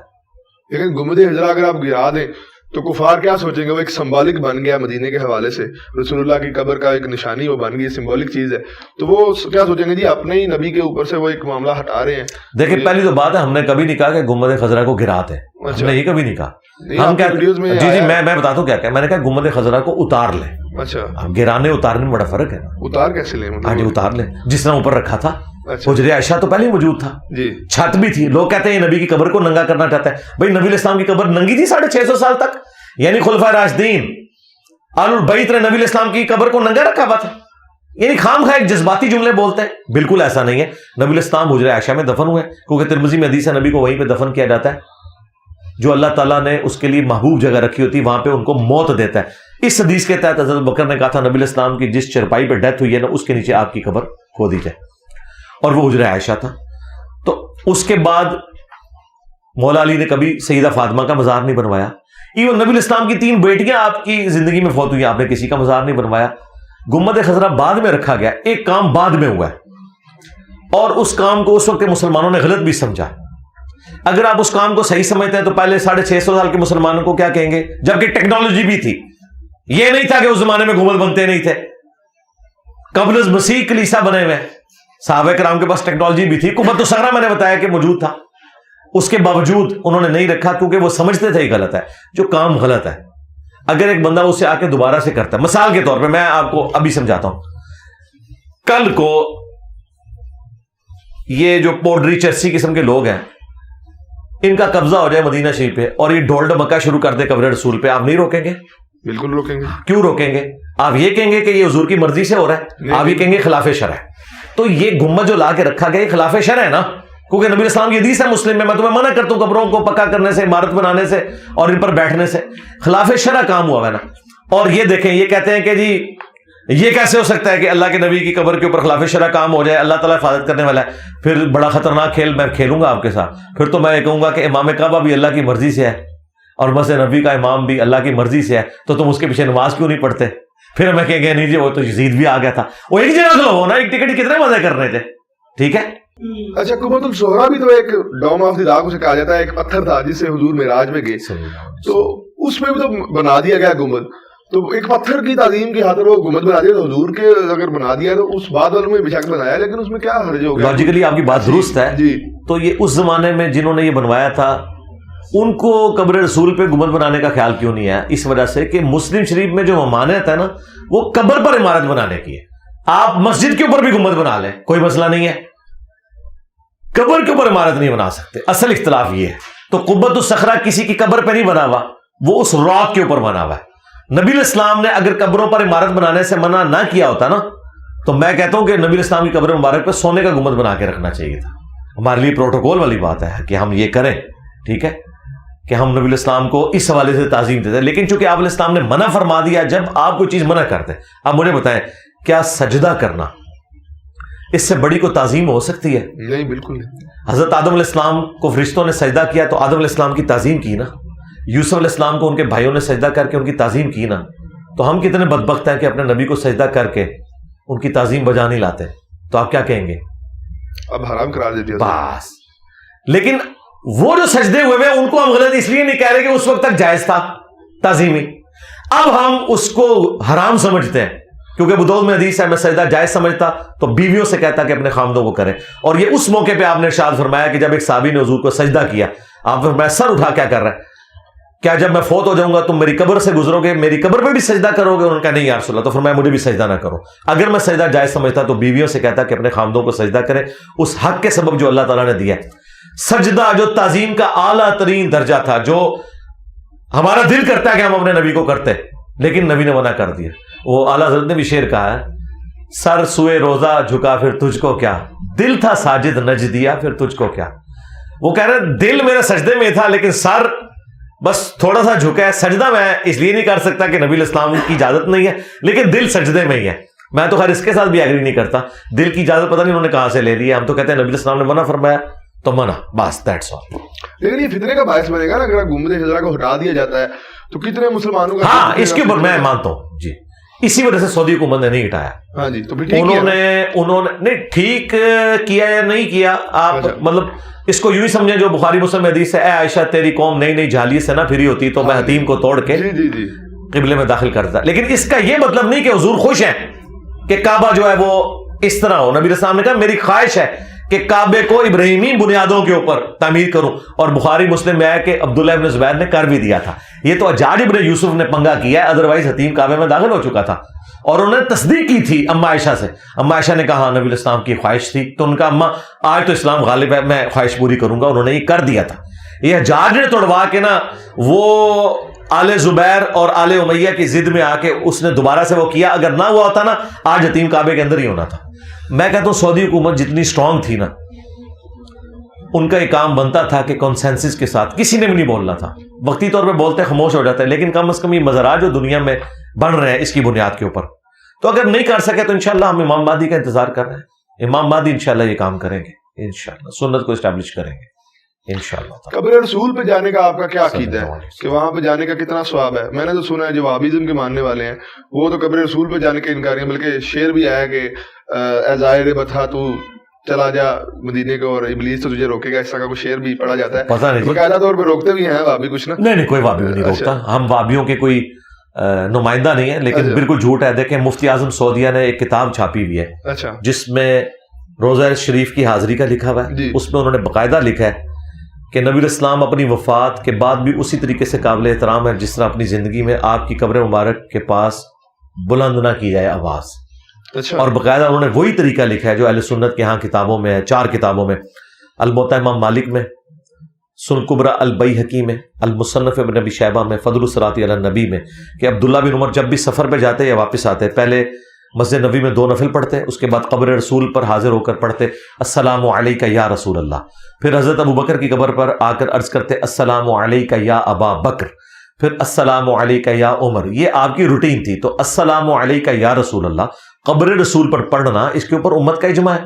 بلکہ میں آپ کو بتاؤں جو سعودیہ کا چینل ہے نا جو لائیو آ رہا ہوتا ہے مسجد نبوی سے, وہ جب اذان سے پہلے روزہ شریف کے سامنے کیمرے کو لے کے آتے ہیں تو وہ بھی پڑھ رہا ہوتا ہے السلام علیکم یا رسول اللہ, کیونکہ وہ لائیو آ رہا ہوتا ہے. اور اس لائیو چینل پہ میں بھی الحمدللہ جتنی بار سامنے آؤں میں السلام علیکم یا رسول اللہ پڑھتا ہوں. ایون ہمارے لائیو سٹریم میں ایک بندہ آ گیا تھا اور وہ ریئل ٹائم روزہ شریف پہ کھڑا تھا. اس نے جعلی شریف سے نہیں, باہر گمبد کی سیدھ میں کھڑے ہو کر جب اس نے وہ کیمرہ دکھایا تو میں نے السلام علیکم یا رسول اللہ ویڈیو میں پڑھا, کیونکہ نبی السلام کا روزہ شریف میرے سامنے تھا.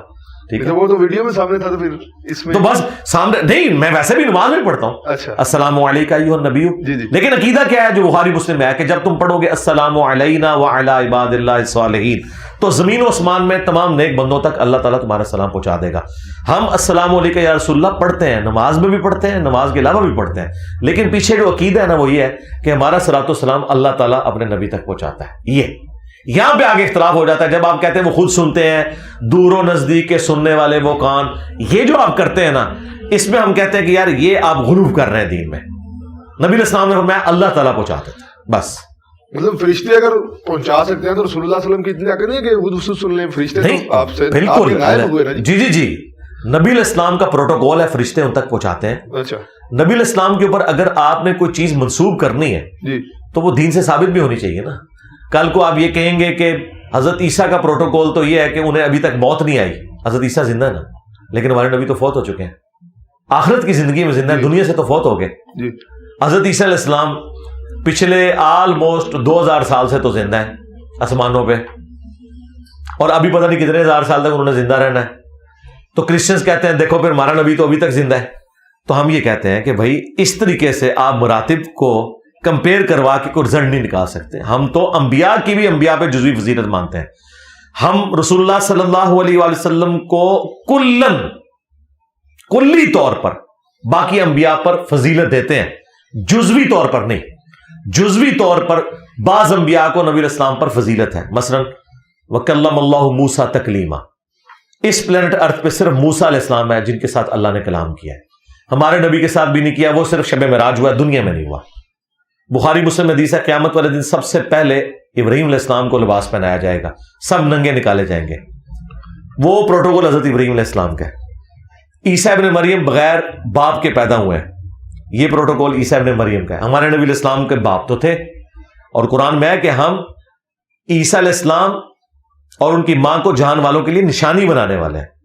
اب اس کو بنیاد بنا کے کہے گا کہ بھئی حضرت عیسیٰ علیہ السلام افضل ہو گئے. ہاں, کلی فضیلت ہم کیوں کہتے ہیں؟ وہ مسلم شریف میں حدیث ہے, نبی علیہ السلام نے شب معراج امامت فرمائی تھی انبیاء کرام کی. تو کلی فضیلت آپ صلی اللہ علیہ وآلہ وسلم کی ہے, جزوی فضیلت ایک پیغمبر کی دوسرے پر ہو سکتی ہے, اس میں کوئی عیب والی بات نہیں ہے.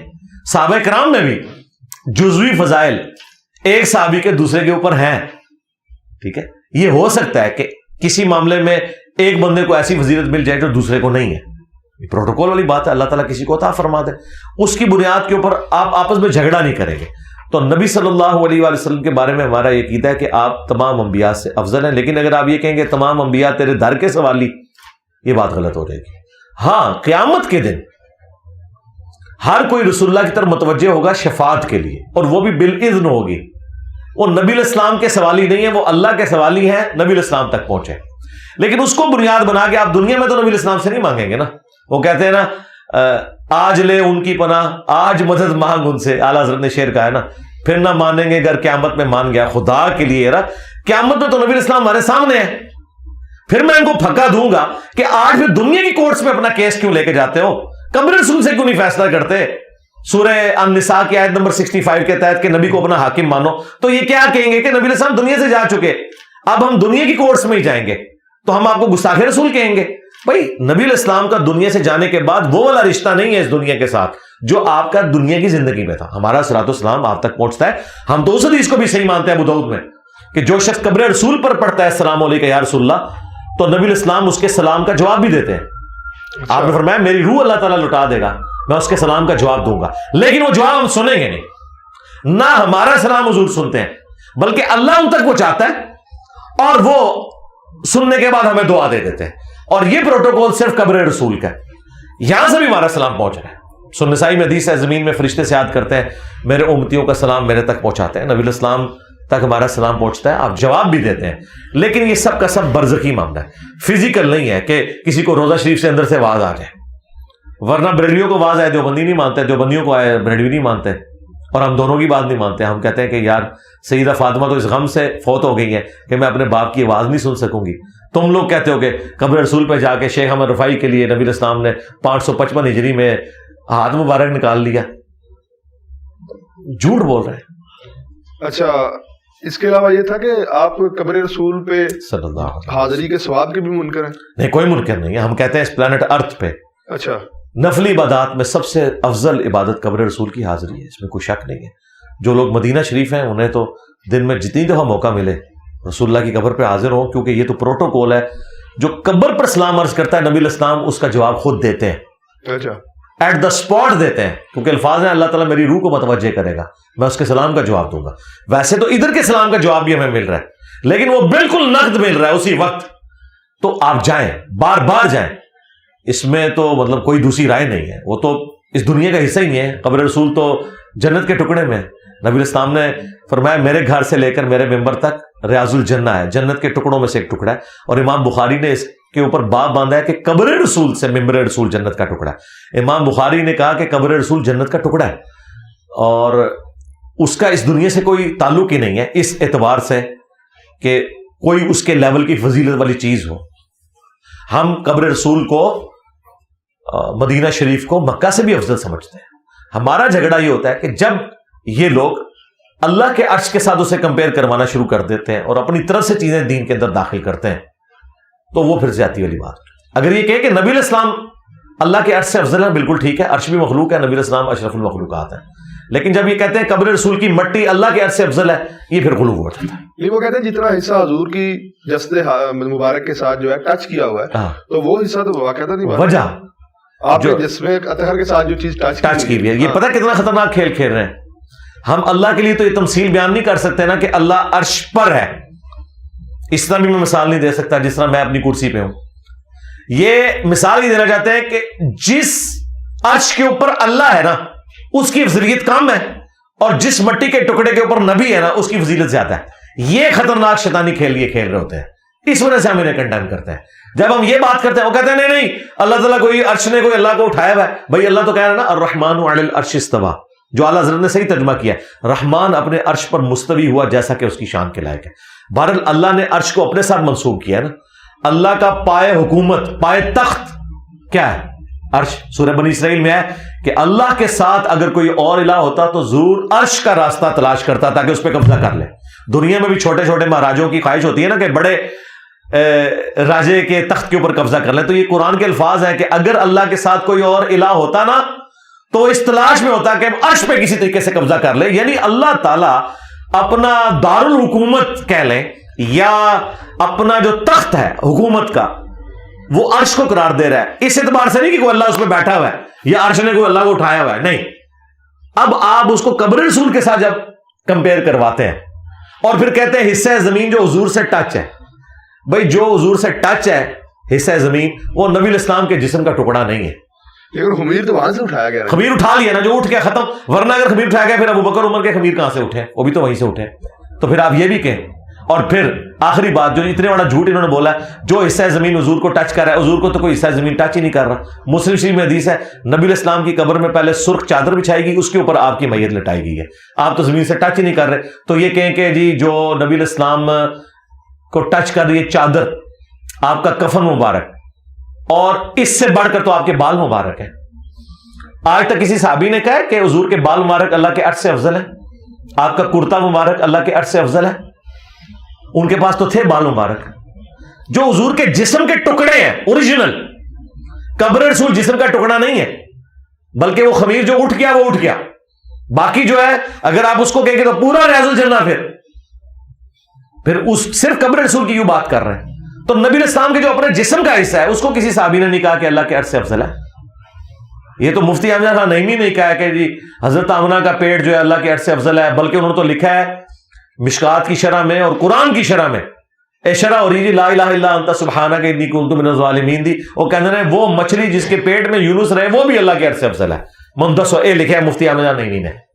ان دسو کتنے رکدا پہ آئے, کتنے روکا میں کدھر سے میں نے روکنا نہ کیا کہ میرے نبی سا ہے ہی کوئی نہیں, تیرے بابے تے شاہی کوئی نہیں, بلکہ تو انہوں کہاں گا تمہارے بابے تے شاہی کوئی نہیں. اچھا, محفل جو نعت ہوتی ہے اس کے بارے میں بھی آپ کا عقیدہ پوچھنا چاہوں گا. کچھ صحابہ بیٹھے تھے مسجد نبی شریف میں, تو سیدنا عمر آئے, انہوں نے کہا کہ تم کیا کر رہے ہو؟ تو غالباً حضرت ابو ہریرہ تھے, انہوں نے کہا کہ میں یہی کام جو ہے تو تیرے سے بہتر شخص کے سامنے ہم کرتے رہے, نعت شریف کو پڑھے تھے. جی احسان ابن ثابت, یہ بخاری مسلم میں تو ہم قائل ہیں. تو پھر وہ جو نعت خوانی ہو رہی ہوتی ہے میلاد شریف کے موقع تو کریں نعت جہاں کہیں ہو رہی ہو مجھے بھی بتائیں, میں بھی اس میں شامل ہوں گا. یہ نعتیں نہیں پڑھ رہے ہوتے, اچھا یہ استغاثے کر رہے ہوتے ہیں. لیکن اگر وہ لوگ ایک مجھے بتائیں یہ کون سی نعت ہے, مجھے در پہ پھر بلانا مدنی مدینے والے, یہ نعت ہے؟ یہ ایک وسیلے کے ذریعے سے کہا جا رہا ہے. یہ نعت کہاں سے ہوگی؟ نعت تو یہ ہے مصطفیٰ جان رحمت پہ لاکھوں سلام, ہاں شمع بزم ہدایت پہ لاکھوں سلام. جی جی ٹھیک ہے, یہ نعت ہے. ٹھیک ہے, پتلی پتلی گلے قدس کی پتیاں, ان ہونٹوں کی نزاکت پہ لاکھوں سلام, یہ نعت ہے. نعت ہے کہ نبی الاسلام کی آپ تعریف کریں. آپ حضور سے مدد مانگ رہے ہیں, آپ حضور کا دل دکھا رہے ہیں, بالکل اس طریقے سے جس طرح کرسچن عیسیٰ ابن مریم کو جب خدا کا بیٹا کہتے ہیں, ہم کہتے ہیں تم عیسیٰ ابن مریم کا دل دکھا رہے ہو. ان کی یہ تعلیمات نہیں تھی. اور نبی الاسلام کی حدیث بخاری میں دیکھنا, میری شان کو اس طرح بلند نہ کرنا جس طرح نصارہ نے اپنے پیغمبر کو بڑھا دیا. میں اللہ کا بندہ اور اس کا رسول ہوں, مجھے اللہ کا بندہ اور اس کا رسول کہنا. اور مسند احمد میں حدیث ہے اللہم لا تجعل قبری وثنا یعبد, اے اللہ میری قبر کو ایسا بت نہ بننے دینا کہ لوگ اس کی پوجا شروع کرتے ہیں. بخاری مسلم میں حدیث ہے نبی الاسلام اپنی وفات کے دنوں میں جب آپ کی بیماری چل رہی تھی بار بار اپنے چہرے اقدس سے چادر کو ہٹاتے اور پاس پانی کا پیالہ تھا اسے ہاتھ گیلا کر کے چہرے پر ملتے اور بخار کی شدت کو ٹھنڈا کرتے اور ساتھ فرماتے لعن اللہ الیہود والنصارى اتخذوا قبور انبیاء مساجدہ, اللہ کی لعنت ہو یہود و نصارہ پر, انہوں نے اپنے نبیوں کی قبروں کو سجدہ گاہ بنا لیا تھا. اور بخاری مسلم میں اس کے ساتھ یہ عائشہ کے الفاظ ہیں اگر ہمیں یہ خطرہ نہ ہوتا کہ لوگ رسول اللہ کی قبر پہ سجدے شروع کر دیں گے تو ہم نبی الاسلام کی قبر کو زیارت کے لیے اوپن چھوڑ دیتے, یعنی حجرہ عائشہ کی میں دیوار بھی گرا دیتی ہے عائشہ کہتی ہیں تاکہ لوگ زیارت کریں, لیکن ہمیں خطرہ تھا اور حضور ہمیں ڈرا رہے تھے. پھر بخاری مسلم دونوں میں حدیث ہے نبی الاسلام کی 3 بیویاں حضور کے پاس بیٹھی ہوئی ہیں آخری وقت میں, ام حبیبہ, ام سلمہ اور ام عائشہ. یہ 2 سینئر بیویاں ہیں ام سلمہ اور ام حبیبہ, کیونکہ انہوں نے ہجرت حبشہ کی ہوئی ہے اپنے ایکس ہسبینڈز کے ساتھ, اور وہ ذکر کر رہی تھی جب ہم ابشا گئے تھے، ہم نے ماریہ نام کا ایک گرجا دیکھا تھا، وہاں پہ تصویریں لٹک رہی تھی، نبی علیہ السلام تکلیف میں لیٹے ہوئے، اس حال میں بھی آپ سے صبر نہیں ہوا، آپ ایک دم متوجہ ہوئے اپنی بیماری کے اندر. آپ نے فرمایا یہی ان میں خرابی تھی، جب کوئی نبی فوت ہو جاتا تھا، نیک آدمی مر جاتا تھا، اس کی قبر کے اوپر مسجد بنا لیتے تھے، پھر تصویریں لٹکاتے تھے، قیامت کے دن یہ بدترین مخلوق بنا کے اٹھائے جائیں گے. اور مسلم شریف میں حدیث ہے، جندب رضی اللہ تعالیٰ کہتے ہیں نبی علیہ السلام نے اپنی وفات سے 5 دن پہلے فرمایا تھا، دیکھنا میں تمہیں خبردار کر رہا ہوں، اگلے لوگوں میں جب کوئی نبی یا نیک بندہ فوت ہوتا تھا اس کی قبر پہ سجدے شروع کر دیتے تھے، میں تمہیں اس کام سے منع کرتا ہوں. نبی علیہ السلام کو تو آخری وقت میں ایک ہی ٹینشن ہے کہ میری قبر کو کوئی بت نہ بنائے، میری قبر کے اوپر کوئی پوجا پاٹ نہ کرے. یہاں تو انہوں نے بابوں کی قبروں کے اوپر جو ہے وہ حد رکوع جھکتے ہیں، حالانکہ خود اعلیٰ حضرت نے لکھا ہوا ہے کہ حد رکوع جھکنا حرام ہے، قبر کو بوسہ دینا حرام ہے. انہوں نے لکھا ہے کہ 2 اقوال ہے، لیکن وہ کہتے ہیں احوط یہی ہے کہ بوسہ نہ دیا جائے. جی بالکل، احوط یعنی احتیاط اسی میں، اور کہا ٹچ بھی نہیں کرنا، اور حد رکوع جھکنا انہوں نے کہا حرام ہے، یہ تو سیدھا جا کے گرتے ہیں. تو یہ مطلب اعلیٰ حضرت کی بھی یہ تعلیمات نہیں تھی، یہ پتہ نہیں کن کے پیچھے چل رہے ہیں. اعلیٰ حضرت کا آپ نے ذکر کیا، سیدہ اعلیٰ حضرت کی جو سیدی اعلیٰ حضرت کی جو تعلیمات ہیں ان سے تو آپ اتفاق نہیں کرتے. ابھی ان کی نعت آپ نے پڑھ دی مصطفیٰ. ہم اعلیٰ حضرت کی ہر اس بات سے اتفاق کرتے ہیں جو ٹھیک ہے، کیونکہ ہمارے نبی کی تعلیمات یہ ہیں کہ صحیح بات کی آپ نے تصدیق کرنی ہے. ان کی نعت خوانی پہ کیا خیال ہے آپ کا؟ جی نعت خوانی میں نے تو یہ نعت پڑھی ہوئی ہے، میری تو ویڈیو میں ریکارڈ ہے. پیش حق مجدہ صفات کا سناتے جائیں گے، یہ بھی میں نے نعت پڑھی ہے. شفاعت کے آپ منکر نہیں ہیں؟ جی شفاعت کے ہم کیوں منکر ہیں؟ ہم شفاعت کے منکر ہیں ان لوگوں کے حق میں جو شرک کرتے ہیں کہ آپ کو شفاعت نہیں ملنی، شفاعت ہمارا حق ہے، ہم موحدین ہیں. ہاں آپ ہماری پوری امت کی تکفیر کریں؟ نہیں پوری امت کی نہیں کر رہے. اب آپ نے جو کہ سیدھا کہا ہم شفاعت کے منکر ہیں، تو ہم بتا رہے ہیں کس کے منکر ہیں. آپ بھی منکر ہیں. بخاری مسلم میں حدیث موجود ہے، اللہ تعالیٰ نے ہر نبی کو ایک دعا دی تھی جو دنیا میں اس نے کر لی.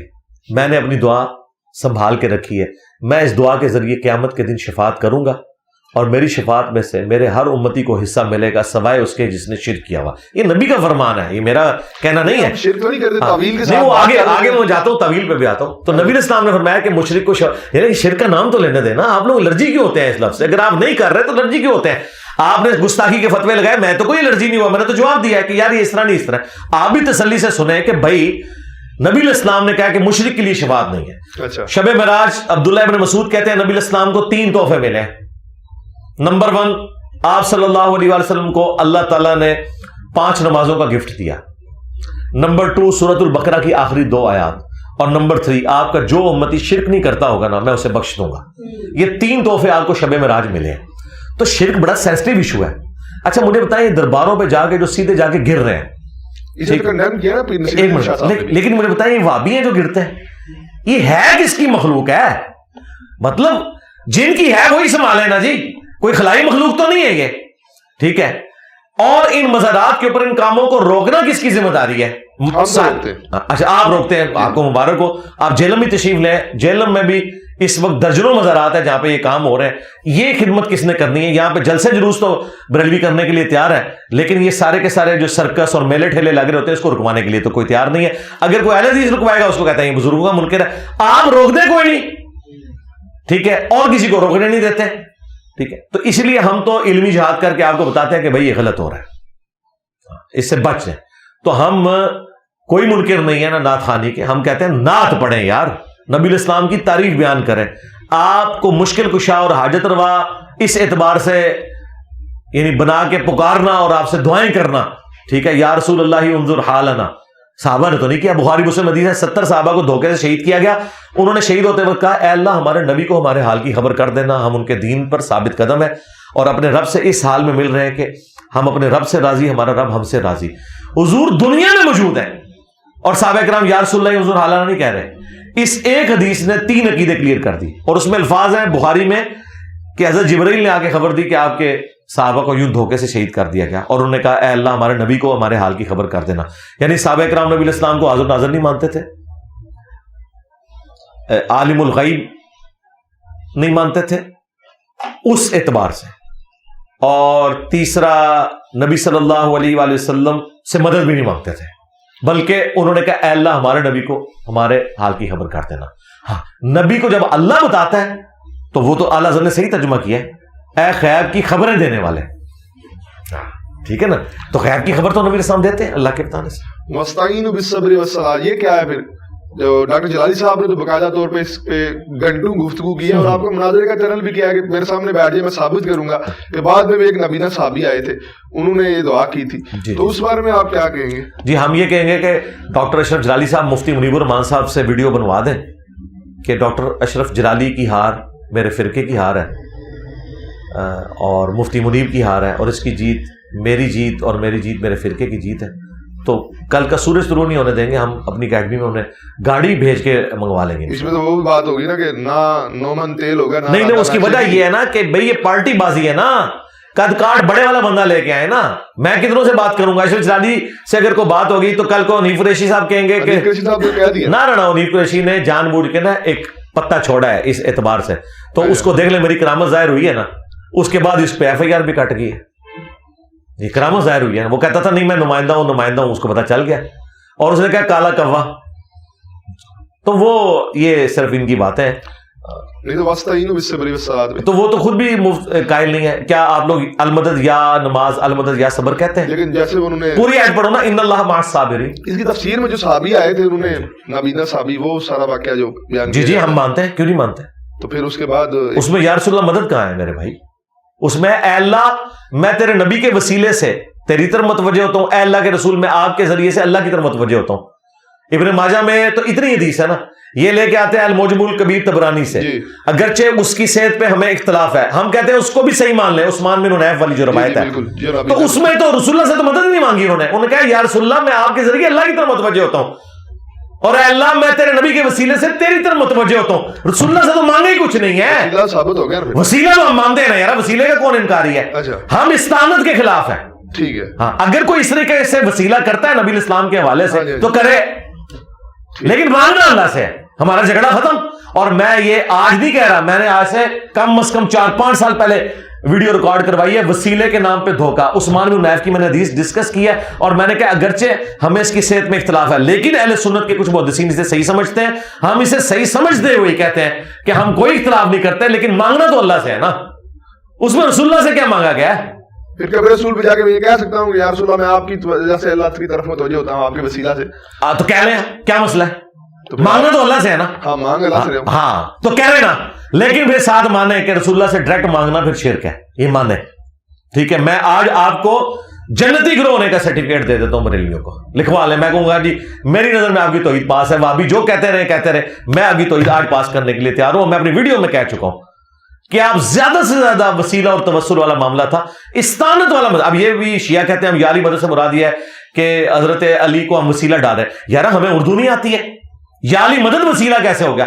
یا علی مدد وسیلہ نہیں ہے، علی کا وسیلہ یہ ہے کہ اے اللہ میں تجھے مولا علی کا واسطہ دیتا ہوں، میرا یہ کام کر دے، مانگ اللہ سے رہا ہوں، ٹھیک ہے؟ یہ اور چیز ہے، یہ ڈائریکٹ مولا علی سے مانگتے ہیں۔ اور ناج البلاغہ میں تو میں نے خطبہ بھی آپ کو بتایا تھا، شاہ جی تسی تے بڑے مننے والے ہو، اپنے دادے دی گل نہ ہوندے، مولا حسن نو مختوم نمبر 31 ہے، اے حسن تو اس کی اولاد ہے جس نے عنقریب مر جانا ہے، زندہ رہنے والی صرف اللہ کی ذات ہے، اے حسن جب بھی تجھے کوئی مصیبت پریشانی ہو تو اللہ ہی سے مانگنا، اللہ کا دربار وہ دربار ہے جس نے اپنا کوئی دربان بھی مقرر نہیں کیا، اور نہ اس نے یہ لازم کیا ہے کہ کسی وسیلے سے اس کی طرف متوجہ ہو۔ وسیلے کا بھی انکار کیا ہے مولا علی نے، وسیلے کو مشروع نہیں ٹھہرایا۔ اچھا جب یہ ہم پیش کرتے ہیں وہ کہتے ہیں مولا علی نے کہا کہ اللہ تعالیٰ نے وسیلے کو ضروری قرار نہیں دیا، مولا علی نے وسیلے کو غلط نہیں کہا، ہم بھی کہتے ہیں غلط نہیں کہا، لیکن انہوں نے کہا کہ ضروری کوئی نہیں۔ مجھے بتائیں جب مولا حسن کو مولا علی کہہ رہے ہیں کہ تو نے اللہ سے مانگنا ہے، اپنا بھی وسیلہ نہیں ڈالا، اگر یا علی مدد سکھانا تھا تو مولا حسن کو سکھاتے نا۔ اس بات میں تو کوئی شک نہیں، جب بندہ بیکار اور پکارتا ہے تو وسیلے کی ضرورت نہیں ہوتی، وہ بندہ ڈائریکٹ ہی پکارتا ہے، اس بات میں کوئی شک نہیں ہے نا۔ نہیں انڈائریکٹ بھی جو آپ پکار رہے ہیں وہ بھی اللہ ہی کو پکار رہے ہیں نا۔ ہاں جی، لیکن آپ لوگ کیا کہہ رہے ہیں؟ آپ کہہ رہے ہیں یا باب الحق بیڑا تک، یا معین الدین چشتی پار لگا دے کشتی۔ آپ یہ نہیں کہہ رہے کہ یا معین الدین چشتی اللہ کے حضور دعا کر دیں کہ اللہ میری کشتی پار لگا دے، یہ ہوگا وسیلہ اور توسل جو ہم غیر انبیاء کے لیے قائل نہیں اس کے، لیکن پھر بھی اگر کوئی کرتا ہے تو ہم زیادہ سے زیادہ کہیں گے کہ یہ عقیدہ بدعت کے اوپر مبنی ہے، ہم اسے کفر و شرک نہیں کہتے۔ لیکن جب آپ ڈائریکٹ مانگنا شروع کر دیتے ہیں، وہ تو ڈائریکٹ ان سے مانگ رہے ہوتے ہیں، اور بالکل دیکھیں وہ عبد القادر جیلانی کے مزار کے اوپر جا کے وہ جو باپا جانی کا قریبی مرید ہے حبیب اتاری، وہ تو ان کی جالیوں کو لپٹ کے کہہ رہا ہے کہ پتہ نہیں وہ جس طرح اللہ سے مانگا جاتا ہے اس طرح وہ مانگ رہا ہے، اس طرح غلاف کعبہ کو پکڑ کے وہ رو رہا ہے۔ تو اس طرح کا عقیدہ تو نہ رکھے۔ اب میلاد کے اعتراض پہ، استانت والے معاملے پہ ہمیں مشرک اور بدعتی کہہ رہے ہوتے ہیں، دوسری طرف آپ کہتے ہیں جی قادیانی جو ہیں وہ کافر نہیں ہے جب تک وہ ہماری تکفیر نہیں کرتے. دوسری طرف ایک ویڈیو موجود ہے مرزا طاہر صاحب کی کہ وہ کہہ رہے ہیں کہ ہم مسلمانوں کی تکفیر نہیں کرتے، اور مرزا قادیانی کی کتابوں میں باقاعدہ امہات المومنین اور سیدہ مریم کی گستاخیاں موجود ہیں جو میں نے خود پڑھی ہیں PDF کی شکل میں. میں نے ویڈیو ریکارڈ کرائی ہے. ایسے شخص کو جو مانتے ہیں جو لوگ، ان کو آپ کافر نہیں کہیں گے کہ جو ایسے شخص کو مان رہے ہیں جو باقاعدہ طور سے گستاخیاں کر رہا ہے، اور آپ ہمیں مشرک اور بدعتی کہہ رہے ہیں. نہیں ہم کافر سمجھتے ہیں قادیانیوں کو، اس میں کوئی شک ہی نہیں ہے. بلکہ جو لوگ ختم نبوت کے نام کے اوپر چندے کھا رہے ہیں، یعنی چشتی رسول اللہ پارٹی اور اشرف علی تھانوی رسول اللہ پارٹی، انہوں نے تو آج تک کوئی علمی ویڈیو ان کے رد میں ریکارڈ ہی نہیں کروائی. زیادہ اس کی جو لغویات ہیں وہ شیطانی خزائن سے نکال کے دکھاتے ہیں. میں نے تو علمی رد کیا ہے. جو دلائل وہ قرآن و سنت سے پیش کرتے ہیں اور اپنا لقمہ ان کے منہ میں ڈالتے ہیں، سب سے زیادہ قادیانیوں کے خلاف ویڈیوز میری ہیں. اور مجھے یہ کہہ رہے ہیں جی قادیانیوں کو مسلمان سمجھتا ہے. میں یہ کہتا ہوں کہ قادیانی کافر ہے، لیکن انہیں بھی زندہ رہنے کا حق ہے دنیا میں. آپ پرسیکیوشن نہ کریں، وہ پاکستان کے شہری ہیں، پاکستان کے جھنڈے میں وائٹ پورشن ہے، انہیں بھی رہنے کا حق موجود ہے. البتہ ہم انہیں مسجد بنانے کی اجازت نہیں دیتے، بلکہ کہتے ہیں وہ ان کی عبادت گاہیں ہیں. وہ ظاہر آئین میں ان کو دیا ہوا ہے، سب نے تسلیم کیا ہوا ہے. اور جو لوگ ختم نبوت پہ بات کر رہے ہیں وہ بھی صرف قادیانیوں کے اوپر چڑھتے ہیں. چشتی رسول اللہ اور تھانوی رسول اللہ جہاں سے پرنٹ ہو رہا ہے ان کے بارے میں بات ہی نہیں کرتے، ان بزرگوں کے بارے میں بات ہی نہیں کرتے. ختم نبوت کے کاپی رائٹ صرف میرے پاس ہے. آپ لوگ صرف اینٹی قادیانی ہیں. میں ختم نبوت پہ کام کرتا ہوں. خواہ غلام احمد قادیانی دجال ہو یا کوئی اور بندہ ہو جس نے اپنے ناموں کا کلمہ پڑھایا یا اسے پرنٹ کیا، ہم اسے غلط سمجھتے ہیں. ہم نے کب کہا کہ قادیانی مسلمان ہے؟ ہم یہ کہتے ہیں جو یہ میں نے مثال پیش کی تھی وہ تعلیق بالمحال ہے. قرآن میں بالمحال تو نہ رہی نا مرزا صاحب کی سرکار، میں بتاتا ہوں وہ بھی آپ غلط بیانی کر رہے ہیں، ایسا نہیں. میں ابھی اس کو بھی ریبٹل کرتا ہوں. اچھا، تعلیق بالمحال یہ ہے، قرآن میں ہے قل ان کان للرحمن ولد فانا اول العابدین. اے نبی ان سے فرماؤ اگر بالفرض اللہ کا کوئی بیٹا ہوتا سب سے پہلے میں اسے پوج رہا ہوتا. اب چونکہ اللہ کا بیٹا نہیں ہے تو نبی الاسلام عیسیٰ ابن مریم کو نہیں پوچھیں گے. اب آپ کہہ رہے ہیں کہ تعلیق بالمحال کس طرح؟ جی اس طرح ہے، کل تک یہی بریلوی ہمیں بتایا کرتے تھے، کیونکہ ہم بھی 31 سال تک بریلوی رہے نا. اچھا، ہاں جی، وہ بھی کیا دن تھے، ہم بھی ایک جن تھے. آج ہم دیو ہیں، جنوں کے بھی پیو ہیں، خواہ وہ جن بریلویوں میں ہوں یا بلکہ دیو کے بھی پیو ہیں، دیوبندیوں والا دیو. یعنی یہ روحانی طور پہ میں بات کر رہا ہوں، وہ میں بگوٹن والی بات نہیں کر رہا. کوئی اسے غلط مطلب نہ دے. استاد کو جیسے کہا جاتا ہے روحانی باپ ہوتا ہے. ہمیں نہیں پتا. کل تک یہ کہتے تھے کہ جی شاہ محمد نورانی صاحب نے قادیانیت کے خلاف مقدمہ اسمبلی میں لڑا ہے، وہ دلائل میں باقیوں کو مات دے رہا تھا. مرزا طاہر ایک دم گیم پلٹ دی. شاہ محمد نورانی صاحب نے کہا کہ بھٹو صاحب یہ آپ کو بھی کافر سمجھتا ہے. تو بھٹو نے کہا بھی میں بھی کافر ہوں. سے کہا ہاں بھائی جب ہم نبی مانے ہوئے ہیں ایک بندے کو، اس کا انکاری تو کافر ہے. تو بھٹو نے کہا ٹھیک ہے منڈو انہوں.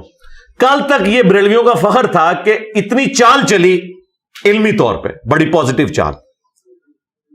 تو یہی چال میں نے بھی چلی ہے نا کہ یہ ہمیں کافر مانتے ہیں، مسلمان نہیں مانتے، اور الٹا مظلوم مانتے ہیں کہ ہم انہیں کافر کہتے ہیں. بھائی تم ہمیں کافر کہتے ہو، ہم تو شروع سے تھے. تم نے آ کے ایک جھوٹی نبوت کلیم کی اور جو اسے نہیں مان رہا اسے کافر کہہ رہے ہو. اور جب ہم تمہیں کافر کہتے ہیں تم کہتے ہو جی آپ ہمیں کافر کہہ رہے ہو. بھائی آپ نے ابتدا کی ہے. تو اس میں نے تعلیق بالمحال کی تھی کہ اگر آپ ہمیں کافر کہنا چھوڑ دو اور مسلمان مان لو. نہیں مانتے یہ.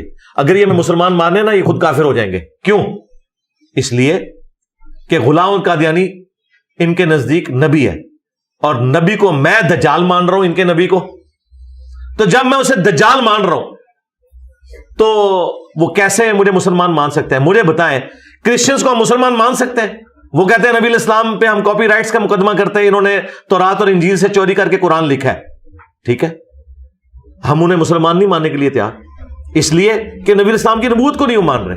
اسی طریقے سے قادیانی جس کو جھوٹا نبی کلیم کیے ہوئے ان کی نبوت کا جو کہ انکار کرے گا نا وہ اسے مسلمان مان ہی نہیں سکتے. یہ بالکل غلط بات ہے کہ کہیں انہوں نے کہا. انہوں نے کبھی نہیں کہا. میرے پاس آج سے تقریباً 13-14 سال پہلے کچھ قادیانی آئے تھے قرآنی اکیڈمی میں.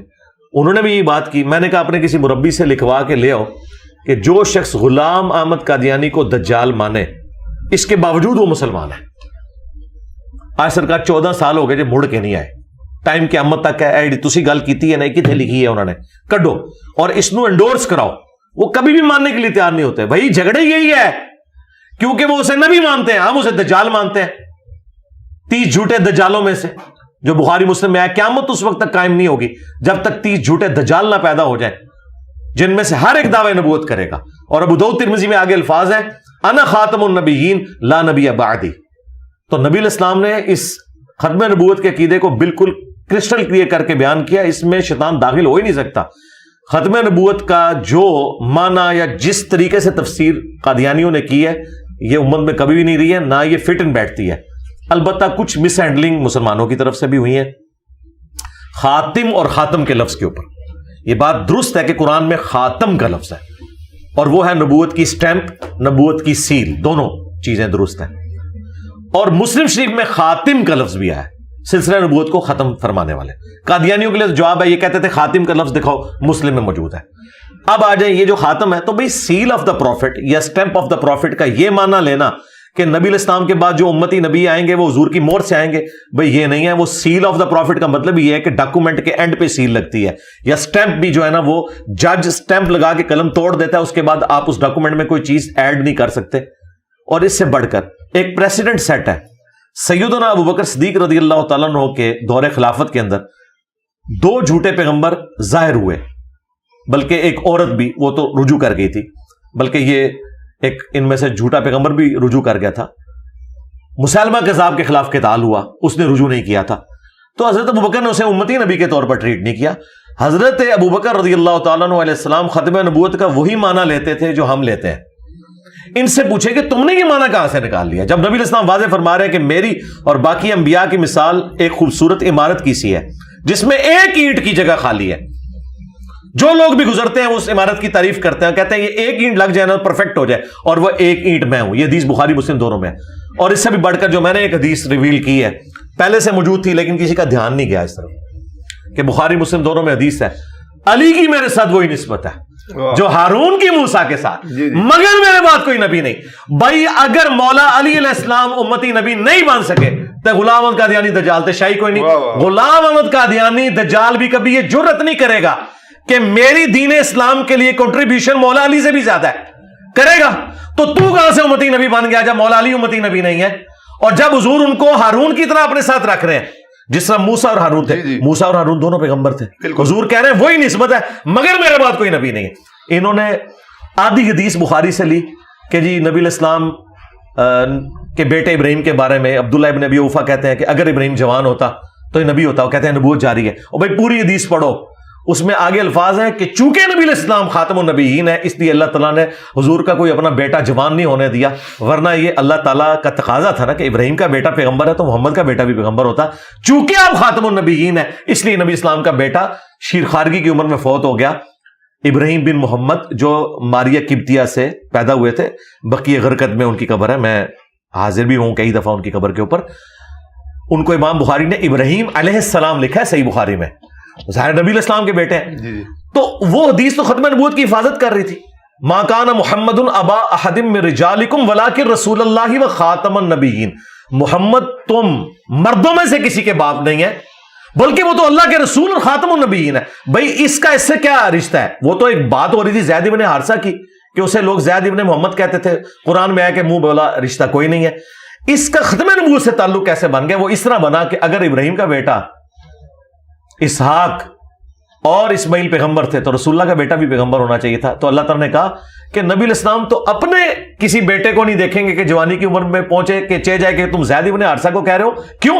وَلَٰكِن رسول اللہ و خاتم النبیین, چونکہ وہ خاتم النبیین ہے اس لیے ان کا کوئی بیٹا جوانی کی عمر کو نہیں پہنچے گا.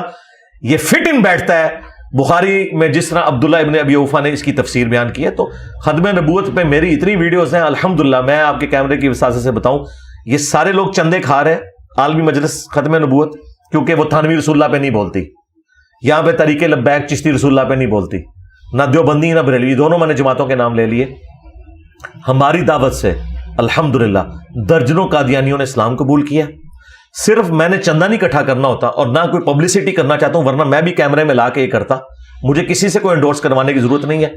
سب سے پریکٹیکل ثبوت یہ ہے کہ مجھے بتائیں خادم رضوی کی ایک ویڈیو جس میں اس نے علمی رد کیا ہو قادیانیوں کا.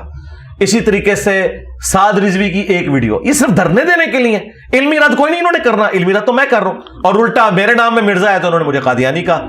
تو پھر میں نے دیکھے ان کی منجی ٹھوکی ہے چشتی رسول اللہ نکال کے, اب ان کی چیخیں نکل رہی ہیں. چشتی رسول اللہ کا ہمارا بنیادی عقیدہ کہتے ہیں. میں جی بنیادی عقیدہ. پیر کا گھرانے میں پیدا ہوا ہوں, چشتیوں سے بھی ملا ہوں ہمیشہ. بچپن سے میں 12 سال کا تھا جب گدی پہ بیٹھا, تو میں نے کبھی آپ کے منہ سے سنا, میں نے کبھی کسی کے منہ سے نہیں سنا. اچھا, میرے سننے کے بعد جب آپ نے پوچھا ان سے جا کے کہ چشتی رسول اللہ کے حق میں تم لوگوں نے مناظرے کیوں کیے تھے, تو انہوں نے کیا جواب دیا؟ آپ کا وہ چھوٹو مولوی جو لاہور والا ہے وہ تو سبحان اللہ پڑھ رہا ہے چشتی رسول اللہ کے دفاع میں. تو آپ کو اگر نہیں پتا چلا یار, آپ کو تو یہ بھی نہیں پتا تھا کہ عبد القادر جیلانی رفع الیدین کرتے تھے. ہم نے بتایا کہ بخاری مسلم میں بھی رفع الیدین کے ساتھ نماز کا طریقہ ہے. اور اس سے بڑی بات, چلے چھوڑ دیں, آپ کو یہ پتا تھا کہ قادیانی رفع الیدین نہیں کرتے؟ آپ کو بتایا گیا تھا قادیانی جو ہے وہابیوں والی نماز پڑھتے ہیں. میں نے تو یہ بھی پول کھول دیا کہ قادیانی تو انفی ہیں, قادیانی بغیر رفع الیدین کے نماز پڑھتے ہیں. جو رفع الیدین شروع کرے وہ قادیانی ہو ہی نہیں سکتا. تمہاری نماز قادیانی والی نماز ہے, ہماری نماز بخاری مسلم میں جو موجود ہے نبی الاسلام کے طریقے کے اوپر ہے. تو انہوں نے دسیا گیا تو میرا کیا قصور ہے بھائی؟ چشتی, اچھا چلو چشتی رسول چھوڑو, تانوی رسول اللہ کا دفاع تو کرتے ہیں نا دیوبندی؟ جی تقریباً کرتے ہیں نا, ہلکا پھلکا نہیں, بڑا موٹا تازہ کرتے ہیں. ویڈیو آپ مانتے ہیں ان کی وہ بات ٹھیک نہیں, اس میں بیداری بھی آیا, اس میں ہے کہ بیداری میں بھی پڑا, بیداری میں کہا کوئی. اگر کروڑوں بریلوی کروڑوں دیوبندیوں کو تھانوی رسول اللہ کے اوپر بات کر رہے ہیں تو مجھے اجازت نہیں کہ میں چشتی رسول اللہ کے اوپر بات کروں. آپ لوگ نکل جانا یا کہیں کہ ہاں انجینئر کے کہنے کے بعد ہم اسے بنیادی عقیدہ, میں اس لیے کہہ رہا ہوں کہ آپ نے دفاع کیا ہے. جب کوئی دفاع کرتا ہے نا وہ اس کا بنیادی عقیدہ. اچھا پھر مجھے بتائیں, آپ لوگ پچھلے 100 سال سے تھانوی رسول اللہ پہ کیوں لکیر پیٹ رہے ہیں؟ مفتی احمد خان نعیمی نے بھی لکھا ہے جال حق کے اندر, ہر جگہ کہتے ہیں کہ ان کے ابے نے کلمہ پڑھایا تھا اور یہ ان کا عقیدہ ہے. تو آپ لوگ لکیر کیوں پیٹ رہے ہیں؟ اس لیے پیٹ رہے ہیں کہ آپ کو پتا ہے کہ ختم نبوت پہ ڈاکہ ہے. تو سرکار اب کھرا آپ کے گھر بھی نکل آیا چور کا, تو اب آپ کے عشق رسول کا امتحان ہے کہ آپ کہہ دیں. اور میں آپ کو اگلی بات ہوں, پیر میل شاہ صاحب تو مطلب غیر عالم تو نہیں تھے نا, انہوں نے تحقیق الحق فی کلمت الحق کے اندر چشتی رسول اللہ کا دفاع کیا شتیہات کے نام پہ, کیونکہ غلام احمد قادیانی دجال نے اس کو پیش کیا تھا. تو انہوں نے کہا کہ وہ پڑھوا سکتے ہیں, تم نہیں پڑھوا سکتے, کیونکہ وہ ایک خاص حالت میں ہوتے ہیں بزرگان دین.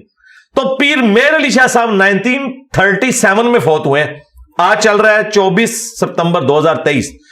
1937 تک تو پیر میل شاہ صاحب بھی مان رہے ہیں کہ کتابیں چینج نہیں ہوئی ہیں. یہ میرے بعد کیسے کتاب چینج ہو گئی ہے؟ تو پہلے تو ان سے پوچھیں کہ پیر میل شاہ صاحب پھر غلط کرتے رہے دفاع اس کا, انہیں بھی کہنا چاہیے تھا کتاب چینج ہو گئی ہے.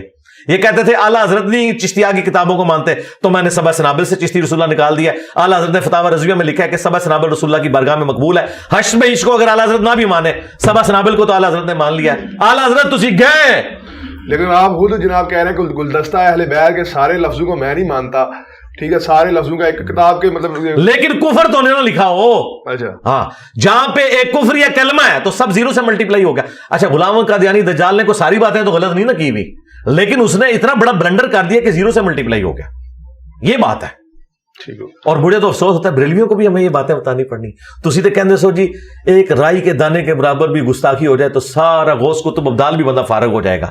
اپنے ایڈے وڈے وڈے تھوک دے صاحب نال یہ چیزاں نکل دیا نے. کدے کشر مجوب وچ لکھ رہا ہے صاحب اور سکر علی عبارت, ٹھیک ہے جی, کتنے بازید کا دعویٰ نکل رہا ہے لوائی اعظم من لوائی محمد, میرا محمد کے جھنڈے سے بڑا جھنڈا ہوا قیامت. حالت حسر میں تھے, ظاہر بات ہے وہ حالت. میں کہنا جی اس حالت تو پہلے بندہ کتے دی موت مر جائے نا, وہ ٹھیک ہے, ایک کفر دی موت ہے نا بندہ مرے, کتے دی موت مر جائے. لیکن حالت حسر پہ تو نہیں آتا نا, دیوانے کی حالت اس پہ نہیں, دیوانے کی حالت ہے انہوں پاگل کہو نا.